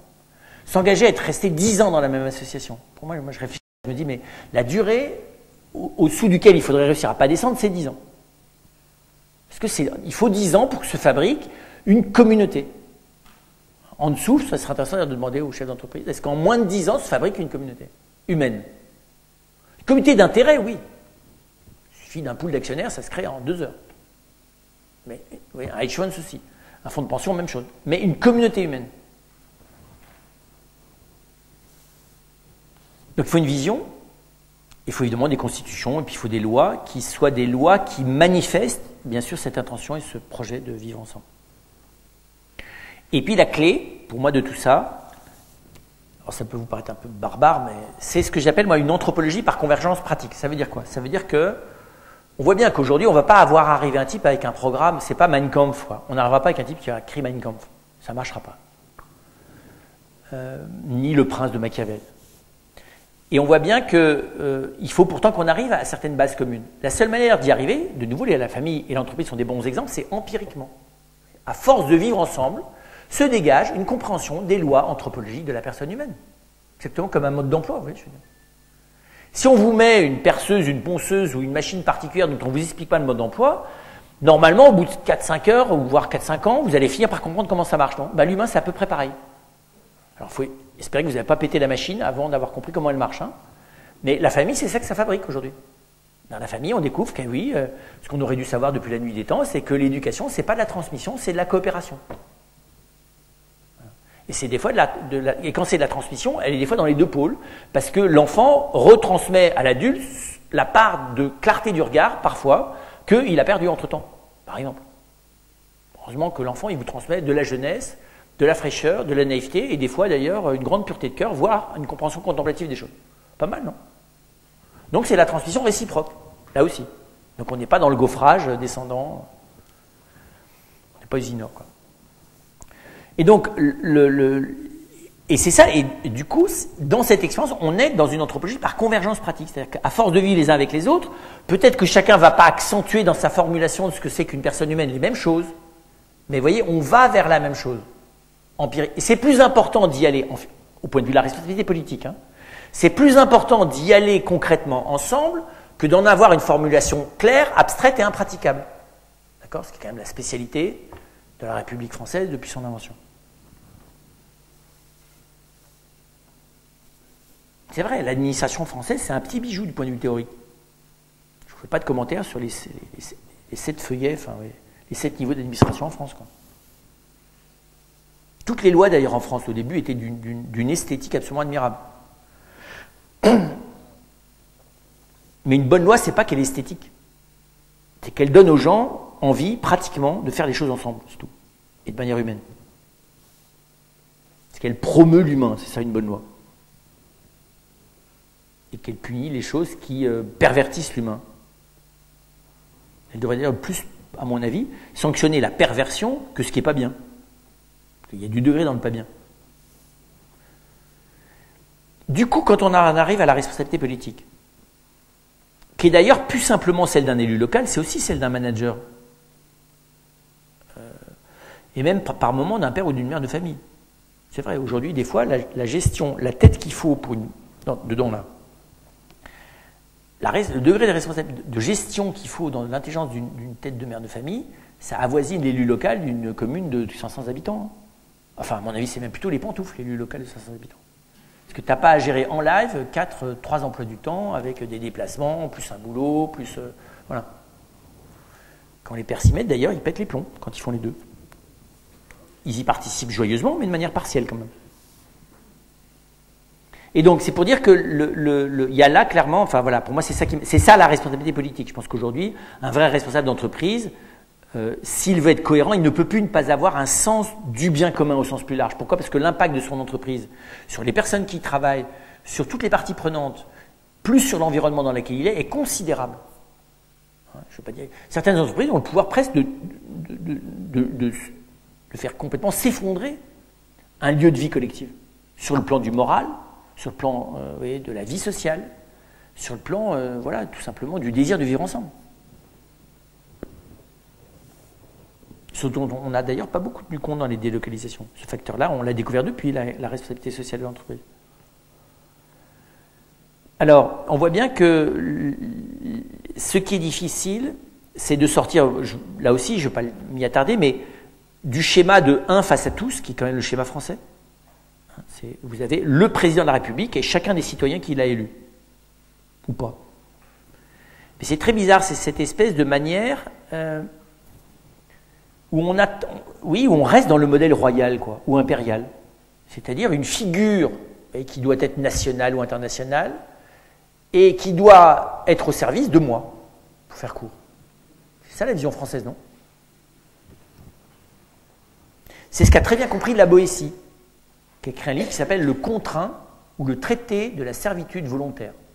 Il explique que pour qu'il y ait un tyran, il faut absolument qu'il y ait des gens qui veulent être tyrannisés.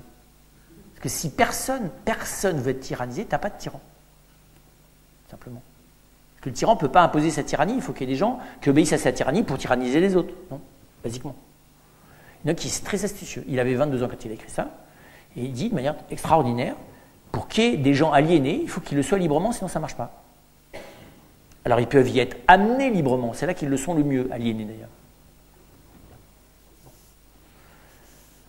Et donc on voit bien qu'il faut laisser tomber cette idée-là pour entrer dans une manière d'agir collectivement dans laquelle l'interdépendance des personnes prévaut sur le mythe du chef. Je m'explique. C'est-à-dire qu'en gros, il n'y aura pas de renouvellement de la responsabilité politique uniquement par des personnes singulières. Il n'y aura de renouvellement de la responsabilité politique que dans l'apprentissage d'une co-responsabilité. Alors, qui n'est pas une co-responsabilité horizontale de tout le monde, qui est une co-responsabilité hiérarchisée, mais qui ressemble plus à ce qu'on appelle de l'oligarchie, c'est-à-dire que le pouvoir doit être exercé à plusieurs. Pas à tous, ni à un seul, mais à plusieurs.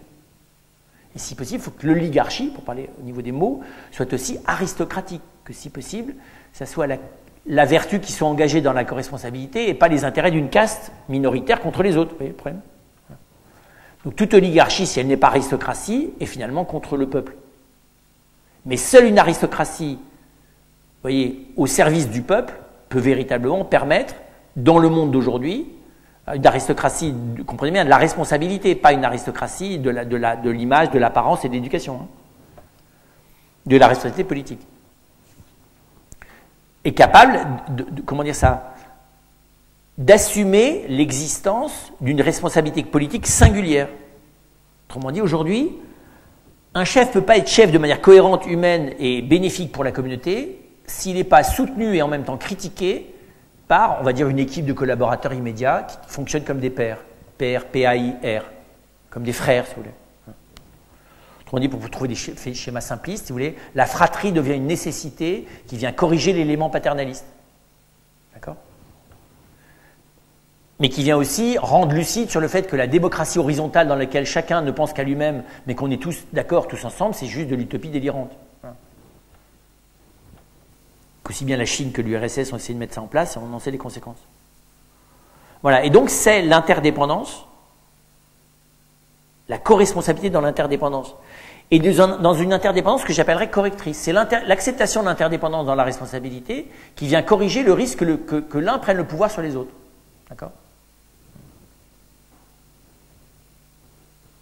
Et donc on voit bien, et puis on pourrait même dire que l'interdépendance d'un gouvernement à plusieurs, pas à tous ni à seul, mais à plusieurs, permet de corriger à la fois le pouvoir d'un seul, mais en même temps l'irresponsabilisme de l'individualisme. Vous voyez, je veux dire, c'est qu'aujourd'hui on est là-dedans, c'est-à-dire que les gens à la base disent, moi de toute façon c'est pas mon problème, j'ai pas le pouvoir, donc moi on me doit mais je dois rien.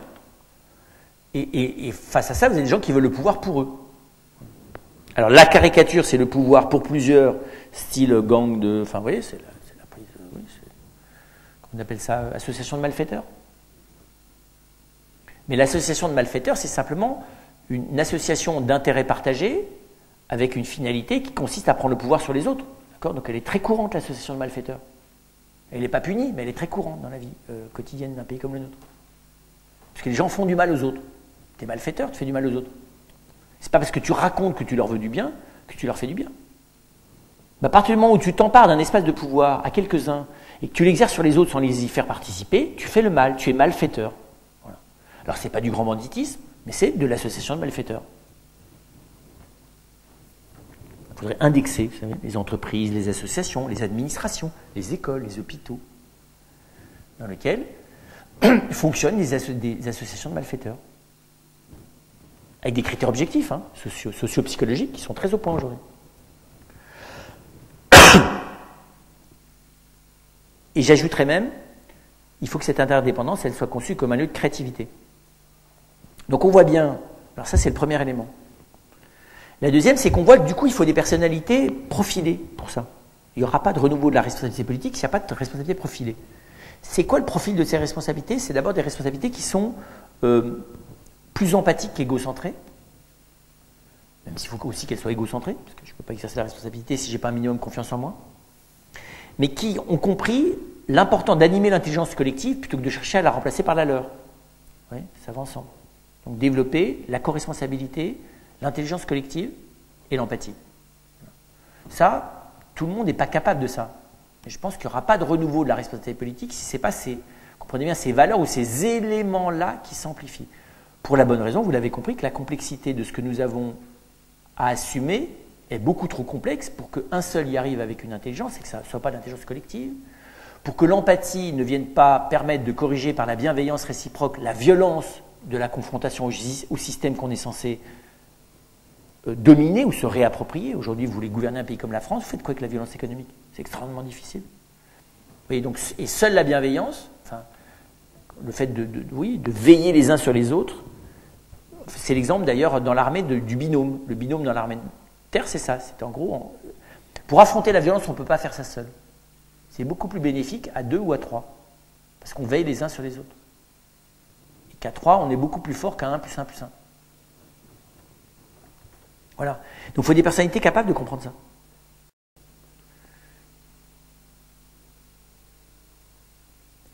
Ça, c'est le premier élément, vous voyez, strictement concernant les personnalités. Le deuxième chose, c'est qu'il faut qu'il y ait une culture. La première clé, donc, c'est ces personnalités, le profil de ces personnalités de responsabilité. Deuxièmement, c'est une culture qui est en train d'émerger, que je caractérisais en utilisant ce raccourci heureux qu'a inventé Pierre Rabhi, qui est la sobriété heureuse. Le concept d'une vie sociale qui soit celle de la sobriété heureuse.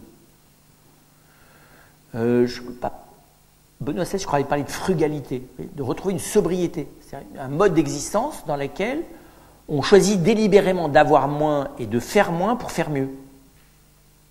D'accord ? Voilà. Dans lequel la relation est privilégiée, le rapport à soi et à l'autre est privilégié, dans lequel la perte de temps est privilégiée sur le gain de temps, vous voyez, au bon sens du terme. Dans lequel le rapport à l'immédiat et aux proches est privilégié sur le rapport au lointain. Voilà. Donc ça veut dire une gestion des outils de communication, une gestion de son argent, une gestion de la relation de coopération avec les gens qui sont directement autour de chez vous. Hein? Donc il y a à la fois une notion de lenteur, c'est tous les machins slow, machin truc, une notion où on reprend un rythme qui respecte le besoin qu'on a d'intégrer les choses pour pouvoir les comprendre et prendre des vraies décisions. Donc il y a un ralentissement. Pas nécessairement de l'économie, mais de la composante humaine des choses, qui ne veut pas dire d'ailleurs un ralentissement des décisions. Mais on sait bien que plutôt que de prendre très rapidement 20 décisions dont aucune n'a été approfondie, il vaut mieux en prendre qu'une seule, mais qui est juste pertinente, alors que les autres, vous pouvez les déléguer aux autres. Hein. Si vous déléguez bien les décisions, au lieu d'en prendre 20, vous n'en prendrez qu'une seule, sauf que vous l'aurez pensé stratégiquement au lieu de prendre les décisions des autres à leur place. Dans une famille, ça marche très bien, ça. Si un père ou une mère veut prendre toutes les décisions possibles et inimaginables parce qu'il s'est transformé en one-man show ou one-man woman permanent, c'est épuisant pour tout le monde, quoi. Alors que si chacun fait ce qu'il a à faire, bah, au moins les parents peuvent décider, réfléchir sur ce qu'ils ont eux vraiment à faire et sur lequel on n'a pas besoin d'eux pour le reste, quoi. On est ravis d'ailleurs de s'en passer. Parce que leur avis surtout, c'est juste selon. Comme dans une entreprise, comme dans un couvent, comme dans un monastère, comme dans une ville, comme dans toutes les organisations humaines, comme dans une école, comme dans une classe. La subsidiarité.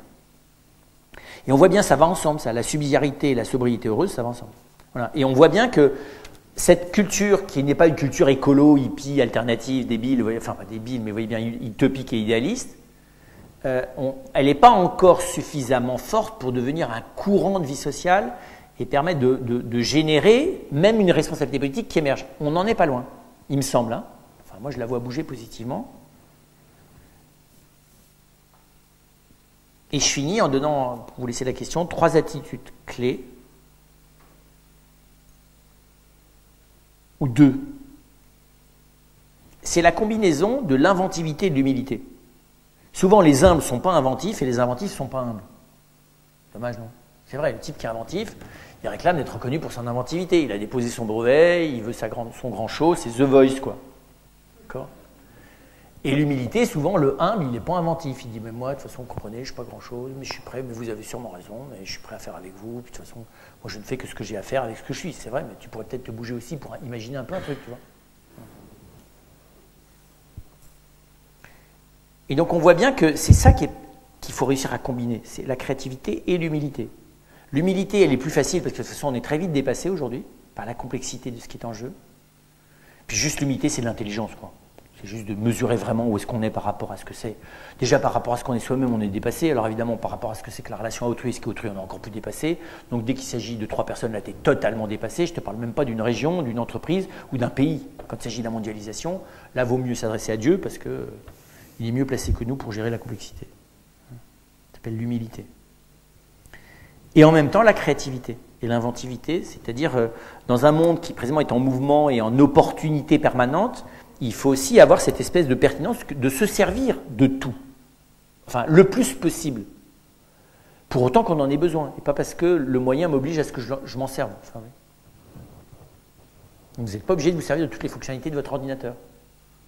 Par contre, celle qui peut vraiment vous aider, ça serait dommage que vous n'en serviez pas. Et je le résumerai en disant ce que j'appellerais une fragilité créative. Vous savez que c'est un de mes thèmes favoris. Donc je pense que la responsabilité politique ne se renouvellera que quand elle découvrira que la force politique ne repose que sur une fragilité créative partagée. À vous les questions. Ne me demandez pas d'évaluer les hommes et femmes politiques d'aujourd'hui à la lumière de ce que je viens de dire. Il faudrait que je les rencontre pour ça.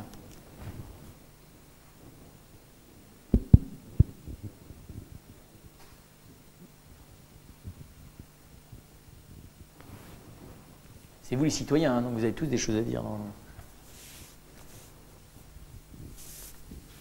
Moi, je pensais à la phrase « responsable mais pas coupable ». Est-ce qu'il y a des sanctions par rapport aux responsables politiques? Alors, ce qui est terrible dans cette phrase, c'est qu'elle est vraie, mais pour dire l'inverse de ce qu'on a voulu lui faire dire. Bien sûr que l'homme politique, la femme politique, c'est celui qui accepte d'être responsable, même quand il n'est pas coupable. Ok? C'est ça le propre d'un homme politique. C'est ça le propre d'un père de famille. Il assume la connerie de son fils. C'est tout. Il est responsable, mais pas coupable. Et donc c'est l'inverse. C'est ça qui est... La subsidiarité, c'est ça. C'est d'être responsable de celui auquel vous avez délégué, même si vous n'êtes pas coupable.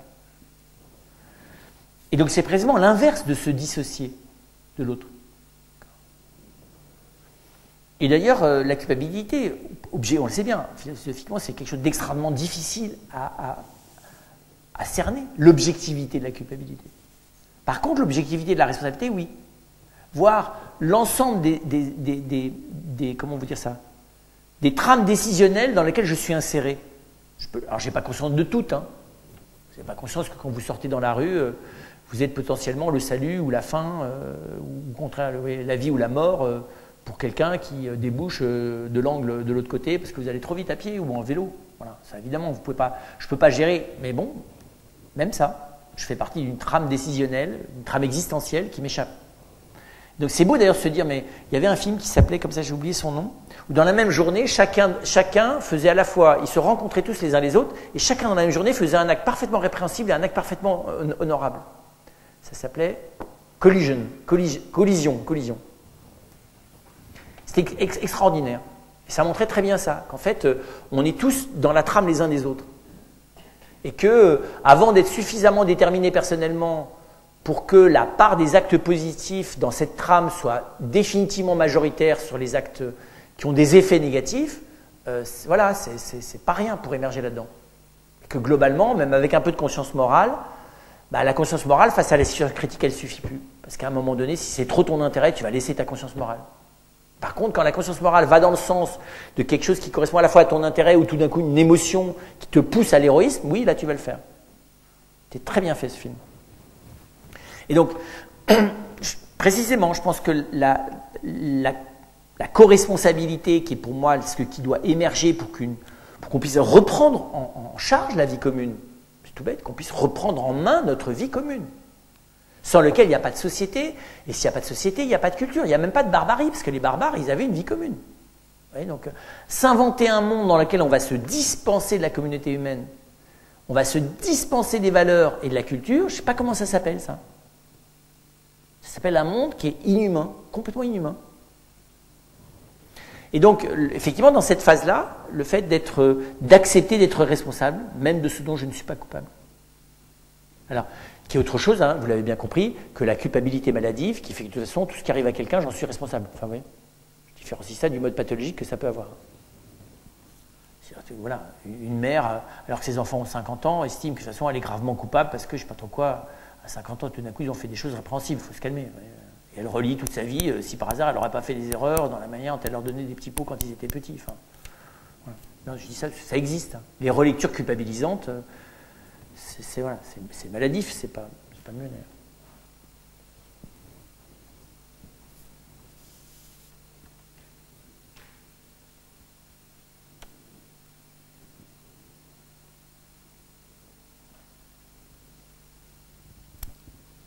Vous êtes des citoyens silencieux.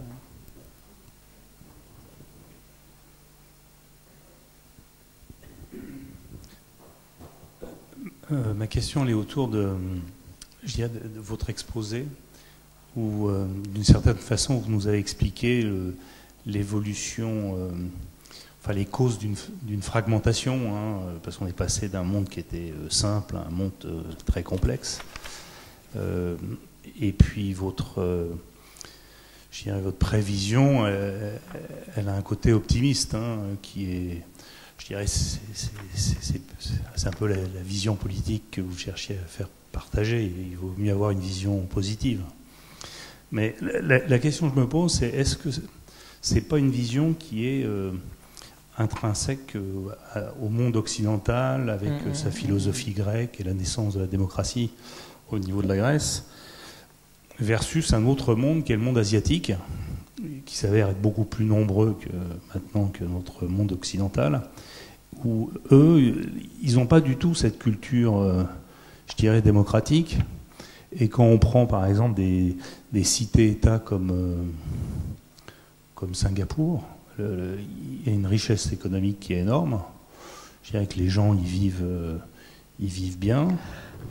Et il y a une caste, une aristocratie qui gère la chose publique. Et l'individu, lui, il vit sa vie dans la sphère uniquement économique. Tout à fait. Donc après, je pense que l'évolution, vous avez évoqué une évolution qui est de type occidental, mais est-ce que c'est au niveau du monde, hein, est-ce que c'est la seule évolution possible? Alors, tout à fait. C'est vrai que moi, je m'étais posé la question, hein, un renouveau de la responsabilité politique est-il possible? Donc, évidemment, j'ai développé la part du possible. Puisqu'on est dans les possibles, le possible inverse est parfaitement possible, et il est bien pire que l'Asie. C'est-à-dire que la fragmentation de la responsabilité et l'installation chronique d'une impossibilité d'exercice de la responsabilité individuelle parce que massivement le choix de l'irresponsabilité collective va prendre le dessus et la délégation aux outils et à l'enrichissement immédiat peut prendre le dessus, c'est impossible. Statistiquement, d'ailleurs, c'est plutôt ça vers lequel on va. Donc moi je fais le choix d'envisager l'autre possible parce que je pense, par expérience et par conviction, qu'il y a toujours une possibilité de réagir de l'humain, y compris dans les situations les pires, mais on est dans la situation la pire. C'est-à-dire que j'ai été light, évidemment, dans la description du degré d'irresponsabilité. Je ne vous ai pas fait la liste pour ne pas vous accabler, des items gravissimes sur lesquels nous sommes, nous les Occidentaux, complètement dans la zone rouge de l'irresponsabilité, à l'égard de l'écologie, à l'égard de l'économie, à l'égard de la démographie, à l'égard de la posture culturelle qu'on a à l'égard du reste du monde. Voilà. Là, on est dans l'irresponsabilité pathétique. Les exemples de, comment on va dire ça, d'incohérence, d'irresponsabilité, d'irrationalité et d'affichage d'un égocentrage complètement, pas comment dire ça, mais d'une arrogance incroyable à l'égard du reste du monde. Je prends rien que cet exemple-là. On est complètement irresponsable. Donc on confond des petits plaisirs narcissiques avec la figure qu'on expose au reste du monde comme mode d'exemple, par exemple. L'écologie, c'est la même chose, l'économie, c'est la même chose, la manière dont nous couvrons l'économie de l'ombre, parce que ça nous arrange, c'est la même chose. Enfin voilà, donc il y a des choses qui sont effroyables, il faut quand même le voir. Je veux dire, si on rapportait ça au niveau d'un individu, on est gravement criminel, pour être clair. Et complice en plus de manière anonyme. Voilà. Donc moi, je ne veux pas faire... Ça, c'était pas ça ma question. Ça, c'est vrai. Et c'est bien pire que le fonctionnement de la tyrannie politique que vit l'Asie depuis toujours. Parce que l'Asie ne connaît qu'un seul mode de fonctionnement, c'est la tyrannie politique. Et elle n'a pas l'intention de la quitter d'ailleurs. Tout en signant la Déclaration des droits de l'homme et en se prétendant une démocratie. La Chine n'a pas de problème pour être une démocratie tyrannique. Hein. C'est pas contradictoire là-bas. Parce que le principe de non-contradiction est assez spécial dans le mode de fonctionnement chinois. Et donc, là où vous avez raison, c'est que c'est vrai que face à ça, alors évidemment, on peut dire face au chaos qu'a aujourd'hui engendré l'Occident, il est bien possible que la tyrannie fonctionnelle qui pourrait être le génie de demain du monde asiatique prenne complètement le dessus sur le reste du monde. Pas impossible. Sauf que l'Inde, c'est pas la Chine. Hein. L'Inde, c'est encore autre chose. L'Inde, ils sont dans un non-respect d'autrui, enfin, je vais être brutal, hein, mais je dirais autrui ne compte pour rien. Par contre, ils ne sont pas dans des modes de gestion collective. Ce n'est pas leur type de projet. Hein. Ils sont, pour le coup, il y a à la fois un élément de tradition, mais un élément, pour l'instant, en tout cas, là où on en est à l'instant T, de développement d'un individualisme qui n'a pas de rééquilibrage collectiviste comme en Chine. C'est très spécial ce qui est en train de se passer en Inde. Hein. La libération d'un individualisme égocentré en Inde, à mon avis, ça n'a pas fini de faire des dégâts sur la culture indienne. En Chine, c'est toujours tempéré par le groupe. Parce que dès que tu fais quelque chose contre la Chine, tu es mort. Voilà. Pas en Inde. L'autre jour, ça m'a frappé quand même. Parce qu'on pose sur des questions comme ça. Les frères, je suis arrivé à visiter mes frères à Pondichéry, on m'a cité l'exemple de une semaine avant, un conducteur de car qui ramenait des gamins de l'université à la ville de Pondichéry a percuté une moto sur laquelle il y avait 3 jeunes qu'il a tués sur le coup, parce que là-bas, ils n'ont pas de casque. Eh bien, il a sauté du bus en marche pour ne pas se faire attraper. Il a sauté du bus en marche. Et le bus, il était dans le fossé. Alors, il n'y a pas eu de tués en plus. Et on m'a cité l'exemple d'un mois plus tôt, d'un bus à Bangalore qui a pris feu en ayant heurté quelque chose, qui était un bus de luxe. Même chose, il a arrêté le bus, il est descendu du bus, les portes se sont refermées et les gens sont morts grillés dans le bus parce que les portes étaient verrouillées. Voilà. C'est pas, vous voyez, pour le coup, c'est pas un jugement moral, c'est pour dire quelle culture, quel psychisme de la responsabilité. Or, il n'y a rien à faire, c'est vrai, l'Occident a fabriqué chez nous, ne serait-ce que par culpabilité, un minimum de réflexe de la responsabilité envers autrui. Voilà. Alors, on ne peut pas juger toute l'Inde à partir de ça, il ne faut pas non plus simplifier, et surtout, il faut faire attention aux individus, parce que l'autre facteur, c'est que l'occidentalisation du monde, introduit par des biais très bizarroïdes, mais ça va aller du Seigneur des Anneaux à Twilight, la responsabilité, comme le sens de la personne. Vous vous inoculez des médias occidentaux à haut niveau en intraveineuse, ça va générer des fantasmes à l'occidental, et ils ne sont pas toujours très moraux, mais ça va vous générer aussi en creux une certaine vision de la responsabilité à l'occidental. Oui. Et donc, là, on est dans une espèce de course de vitesse très bizarre qui fait que l'occidentalisation de l'Asie va dans le sens de la démocratie et de l'individu, et de la personne, et en même temps, la part de mondialisation économique va dans le sens d'une violence collective. Voilà. Donc, on est on n'est pas dans un facteur, enfin, on n'est pas dans des choses qui sont univoques comme type de développement. C'est ça qui n'est pas facile à penser. Et donc, c'est pour dire que là, effectivement, toutes les combinaisons sont possibles. Je vous dis, la projection d'un modèle individualo-collectiviste, voilà, de type asiatique, au plan économique, s'ils arrivent à prendre le pouvoir à un moment ou à un autre, pourquoi pas avec l'aide de l'Afrique ? sur l'Occident, parce que si l'Europe continue comme elle continue, elle n'a pas réussi à faire face à grand-chose. Hein. Les cerveaux iront ailleurs. Enfin voilà, donc mais moi, mon propos, c'est de voir s'il y a quelque chose de possible. L'important, c'est de repérer David, si vous voulez. Le fait que les autres ne soient pas capables de se battre face à Goliath, je le sais. Oui. Donc, est-ce que c'est possible? Je pense que c'est possible. Mais on est d'accord, c'est fragile et ça n'est pas sûr. Et les facteurs auxquels ça doit faire face sont nombreux. Mais je vous dis, il faut les nuancer. À cause de cet élément, de ce que j'appelle de mûrissement de la sensibilité à la démocratie, au respect de la personne, à la liberté et à la dignité, vous voyez, irrépressible de la personne humaine. Ce sont des choses typiquement occidentales. Oui. Ben, c'est pas si simple. Par exemple, moi, je suis allé en Chine au mois de novembre, et en Chine, les dirigeants d'entreprise là-bas disaient plus personne ne croit au communisme. Plus personne n'y croit. La seule raison pour laquelle le gouvernement n'affiche pas l'abandon du communisme, c'est parce que le peuple ne veut pas qu'il perde cet affichage. Parce qu'il en a tellement bavé pendant plus de 50 ans à cause de ça, qu'il n'est pas question maintenant de dénier pourquoi il en a bavé. Enfin, vous voyez ? Donc, ce qui montre bien qu'il y a un travail intérieur. Le travail intérieur, il est progressivement, ça passera non, cette visée collective même. Moi, je suis frappé de voir en 10 ans la manière dont chez des dirigeants d'entreprise, alors c'était des chrétiens, hein, donc ils sont un peu en pointe là-dessus, mais le mûrissement du sens de la responsabilité personnelle. Pas que chez eux, tout doucement. Voilà, le fait que quand même les accidents mortels du travail, c'est quelque chose qui est quand même pas simplement pas bien parce que ça fait pas bien au niveau des médias occidentaux, mais objectivement un problème. Tout doucement, ça émerge. Que donc le bien du tout ne peut pas non plus se nourrir de la mort d'un nombre d'individus singuliers. Enfin, oui, ces notions-là. Voilà. Là-dessus, il y a une évolution et elle pourrait être très lente si elle n'était que morale et philosophique, vous voyez ce que je veux dire, ou religieuse. Mais elle est par le biais de l'image. Je ne vais pas aller vous dire que les médias américains et occidentaux évangélisent, vous voyez, non. Parce que, évidemment, ce n'est pas tout à fait les chaînes évangéliques qui regardent d'abord par satellite piraté les gens d'Asie. Mais, je vous dis, prenez l'exemple, je ne sais pas trop quoi, de ces films qui traversent le monde, qui sont regardés partout, qui à la fin véhiculent quand même par moments des choses... Qu'est-ce que j'ai vu l'autre jour? Oui, parce que ça m'intéresse de voir 2012, vous savez, ce film. C'est quand même hautement moral, 2012. C'est un navet complet, d'ailleurs, mais pas du film. Hein. Mais c'est complètement moral. En plus, c'est très œcuménico-culturel. Enfin, et voilà, c'est le genre de film qui a fait un tabac pas simple aux États-Unis. Il a été fait, d'ailleurs, pour pouvoir être vendu à la Chine. Comme, comment ça s'appelle, Gravity. Comprenez, s'il passe dans les trois stations spatiales, c'est pas par hasard qu'il fait les trois. C'est parce qu'il faut pouvoir vendre le film quand même aussi bien... en Russie qu'en Chine, non. S'il y en avait une indienne, il aurait fait aussi l'indienne. Non, c'est simple. Et c'est vrai, Gravity, c'est la même chose.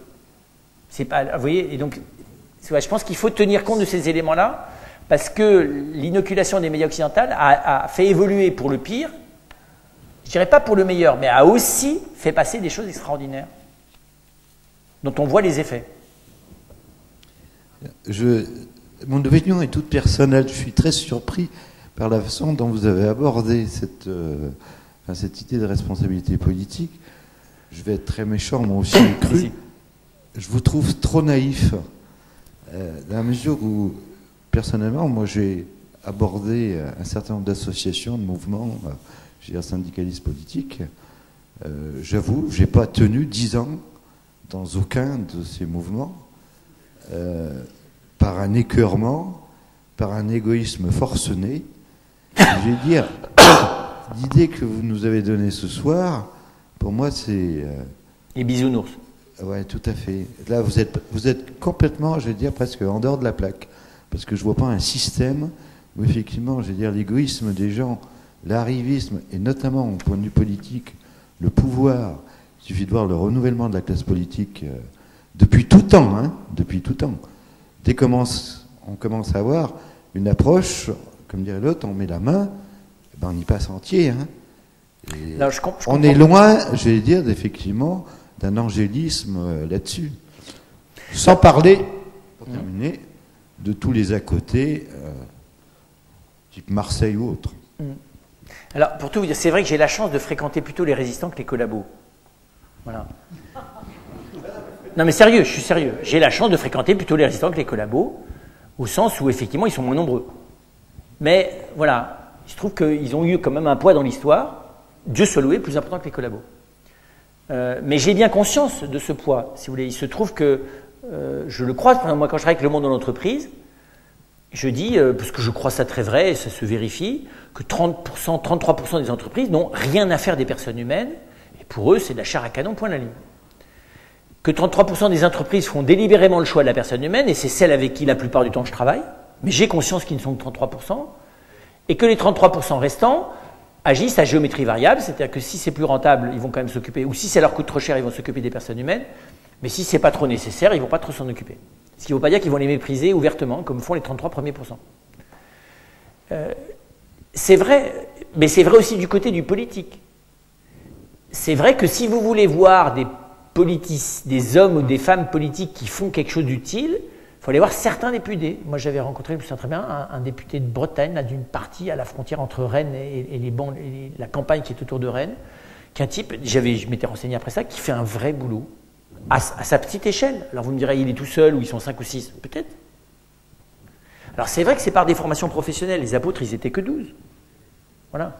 Donc si vous étiez tombé sur les pharisiens, les soldats romains, les zélotes, voilà, ou même d'ailleurs, oui, vous n'auriez peut-être pas pensé grand-chose, ou les sadducéens qui étaient autour du temple, c'est clair. Enfin, se dit, en croisant les apôtres, on n'aurait peut-être pas plus misé sur eux, hein, mais bon. Voilà. Donc c'est vrai que par des formations professionnelles, mais c'est pas bisounours, si vous voulez, c'est que, parce que vous me connaissez quand même un peu, je suis capable de j'aurais pu vous faire vraiment peur ce soir, vous voyez, vous alliez tous prendre du Tranxène et pas dormir la nuit. Hein, bon. Mais la question n'était pas une nouvelle responsabilité politique va-t-elle globalement émerger, mais un renouveau de la responsabilité politique est-il possible? Le possible, même s'il est l'inimaginable, ou à la frontière de l'imaginable, oui, mais je vous dis, David a vaincu Goliath. Quand même, le mec, le petit gamin là, improbablement, il a quand même terrassé le type. Voilà. Donc évidemment, mais j'ai conscience que c'est comme les entreprises. Moi, c'est vrai, je dis à beaucoup de jeunes, mais oui, débrouille-toi pour trouver des entreprises dans lesquelles ça te donne envie. Et heureusement, il y en a. Le monde associatif, c'est la même chose. Vous avez des associations, y compris des associations caritatives ou humanitaires, où c'est la foire d'empoigne, mais c'est pire que le soviet de bureau. Voilà, et on se dit, bah, au fond, la cause ne changerait en fonctionnement. Ça, j'aurais pu vous le dire, parce que 2000 ans de christianisme dans l'Église, si vous voulez, on vous aurait montré que, voilà, on peut s'entre-déchirer et s'assassiner entre cardinaux, hein, c'est pas un problème. Ou même entre religieux. Hein. Il y a quelques abbés qui ont disparu vers le 13e, 14e siècle, on les a jamais retrouvés. Hein. Puis aujourd'hui, on fait ça verbalement, et pas besoin de faire ça. Et donc, c'est sûr. Ensuite, il faut ajouter que le philosophe, j'aurais dû le dire en préalable, sait très bien que la chose politique est la chose la plus difficile, parce qu'elle est le lieu où le cumul du non-humain en chacun s'agglutine, enfin, vous voyez, l'accumulation du non-humain entre des personnes entre elles se fait beaucoup plus vite que la synergie des vertus. C'est-à-dire qu'une communauté, elle est toujours moins que l'addition des vertus de chacun. Toujours. Par contre, elle est toujours, pour une part, l'addition des côtés tordus de chacun. Le tout, c'est de repérer, pour essayer que ces additions soient des additions qui ne soient pas des additions par totaux globaux, vous voyez, je veux dire que c'est des additions partielles. Que si possible, d'ailleurs, les côtés tordus, ce qu'on pense appeler, c'est tout un management. Le management du mal, ce n'est pas une mince histoire. Et donc, il y a quelque chose, effectivement, comme ça, de Aristote, qui est pourtant pas, on ne peut pas taxer de désespéré, a fini son dernier ouvrage qui s'appelle La politique, avec vraiment des questions, quoi, sur est-ce que le miracle d'Athènes était-il modélisable, enfin, était-il transposable? Et en fait, quand on lit de pré-Aristote, d'abord le modèle d'Athènes a lui-même des trous, et puis surtout, il s'aperçoit qu'en fait, c'est un équilibre historique tout à fait unique qui n'est pas transposable.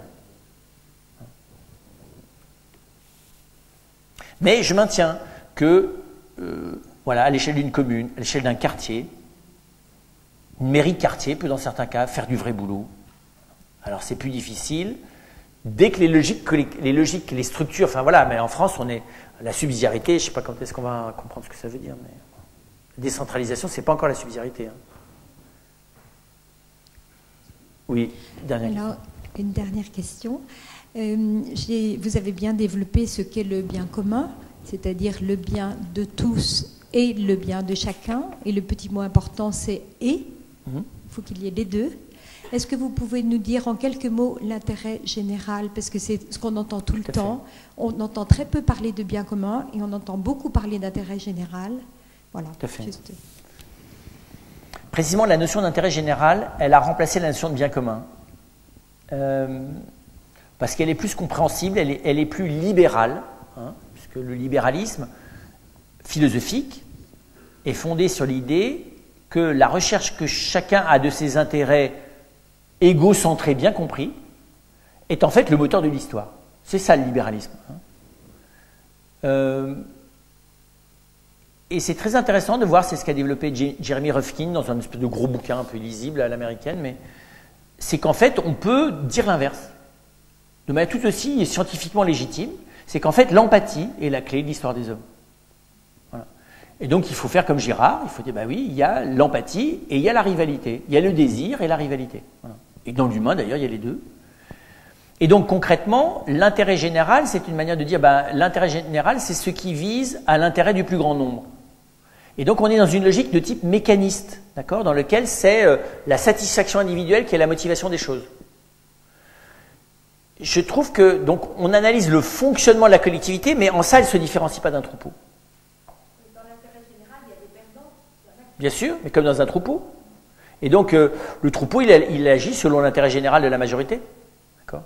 Alors que normalement, la communauté humaine, elle est capable, la notion de bien commun montre précisément que ce que je mets en commun doit pouvoir servir chacun, doit pouvoir être intégré dans la vie de chacun. Et donc, je ne peux pas être au service du tout sans le comprendre à la lumière de la partie qu'est l'humain. Voilà. C'est ça l'enjeu, hein, concrètement. Vous voulez être tranquille dans la famille, vous allez décider des choses, de toute façon, vous avez le pouvoir. Et puis les enfants, ils s'aligneront, point barre. C'est évidemment plus long comme process d'aller demander ce que chacun en pense, même si à la fin, c'est vous qui décidez. Dans l'un cas, vous avez déclaré que l'intérêt général, d'ailleurs, qui est d'abord celui de votre confort parental, c'est que de toute façon, ils s'écrasent et ils obéissent. Ok, c'est ça l'intérêt général, ce qui n'est pas faux d'ailleurs, parce que si vous vous mettez en colère et que vous faites la gueule, enfin, si vous êtes épuisé pour la maman et que vous faites la gueule pendant 15 jours pour le papa, c'est dans l'intérêt de personne et donc c'est pas dans l'intérêt général. Voilà, mais il n'y a plus de bien commun.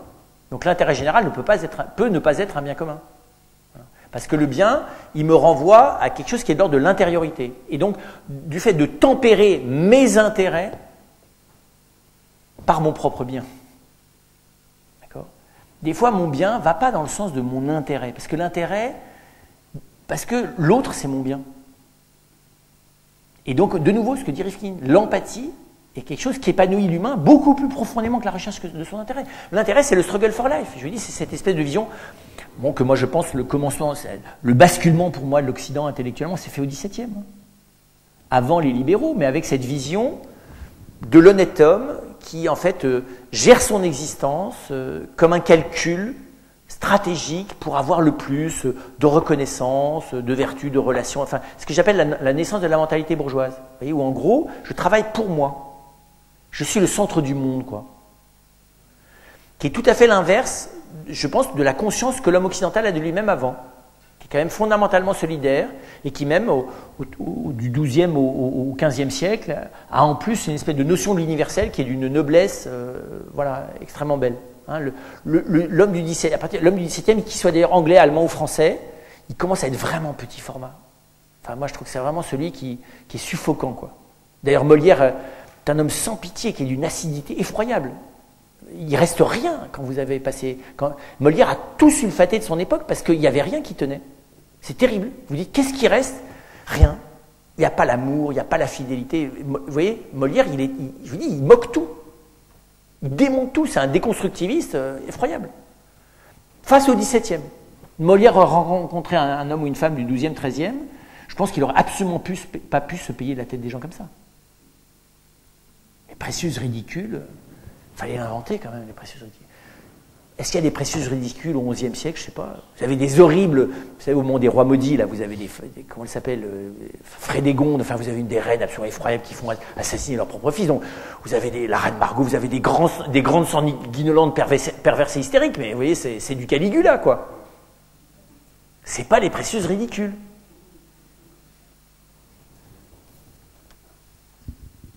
Donc voilà, alors, bien utilisé, je ne sais pas s'il y a une bonne utilisation de l'intérêt général. Je ne pense pas vraiment. J'ai pas, au passage, voilà, j'ai pas voulu vous parler de Rousseau, parce que vous avez bien compris que c'est pas tout à fait... Oui. Si on a encore le temps. J'ai une petite question sur une précision. Vous avez dit ça risque pas d'élire quelqu'un de charismatique. J'aimerais bien savoir pourquoi. Parce que la complexité du monde fait que plus personne n'a la taille de ce monde. Tout simplement. Un homme comme De Gaulle pouvait, qu'on l'aime ou qu'on l'aime pas, avoir à peu près la taille de la France de 1950. Personne n'a la taille de la France de 2014. Une équipe pourrait l'avoir, mais pas un homme, ni une femme d'ailleurs. Je dis que François est une exception parce qu'il est une figure qui est pas située par rapport à l'époque. C'est une posture critique, c'est une posture prophétique. Donc c'est complètement, ça n'existe pas ça en politique.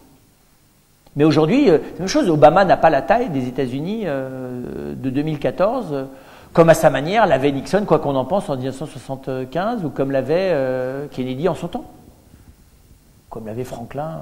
Voilà, c'est comment dire ça. Il faut être proportionné à son époque. Il faut être proportionné à la communauté qu'on gouverne. Le tsar pouvait être une figure qui correspondait à... Voilà.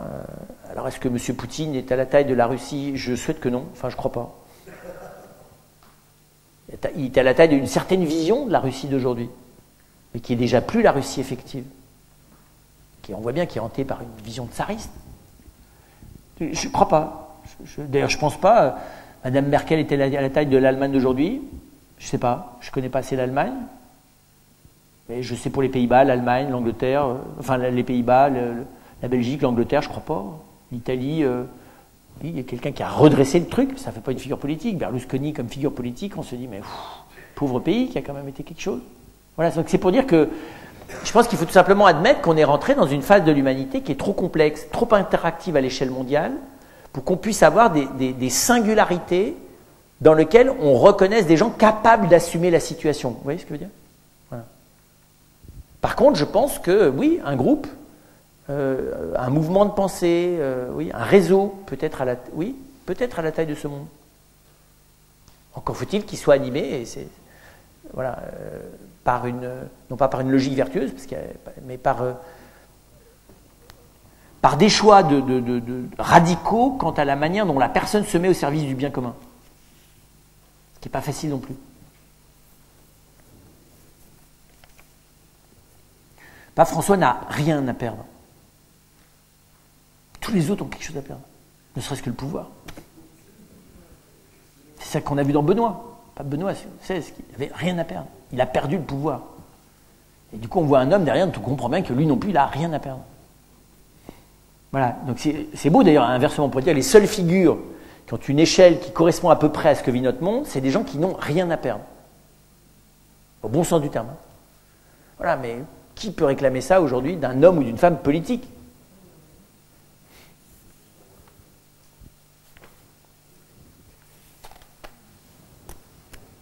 Dormez quand même.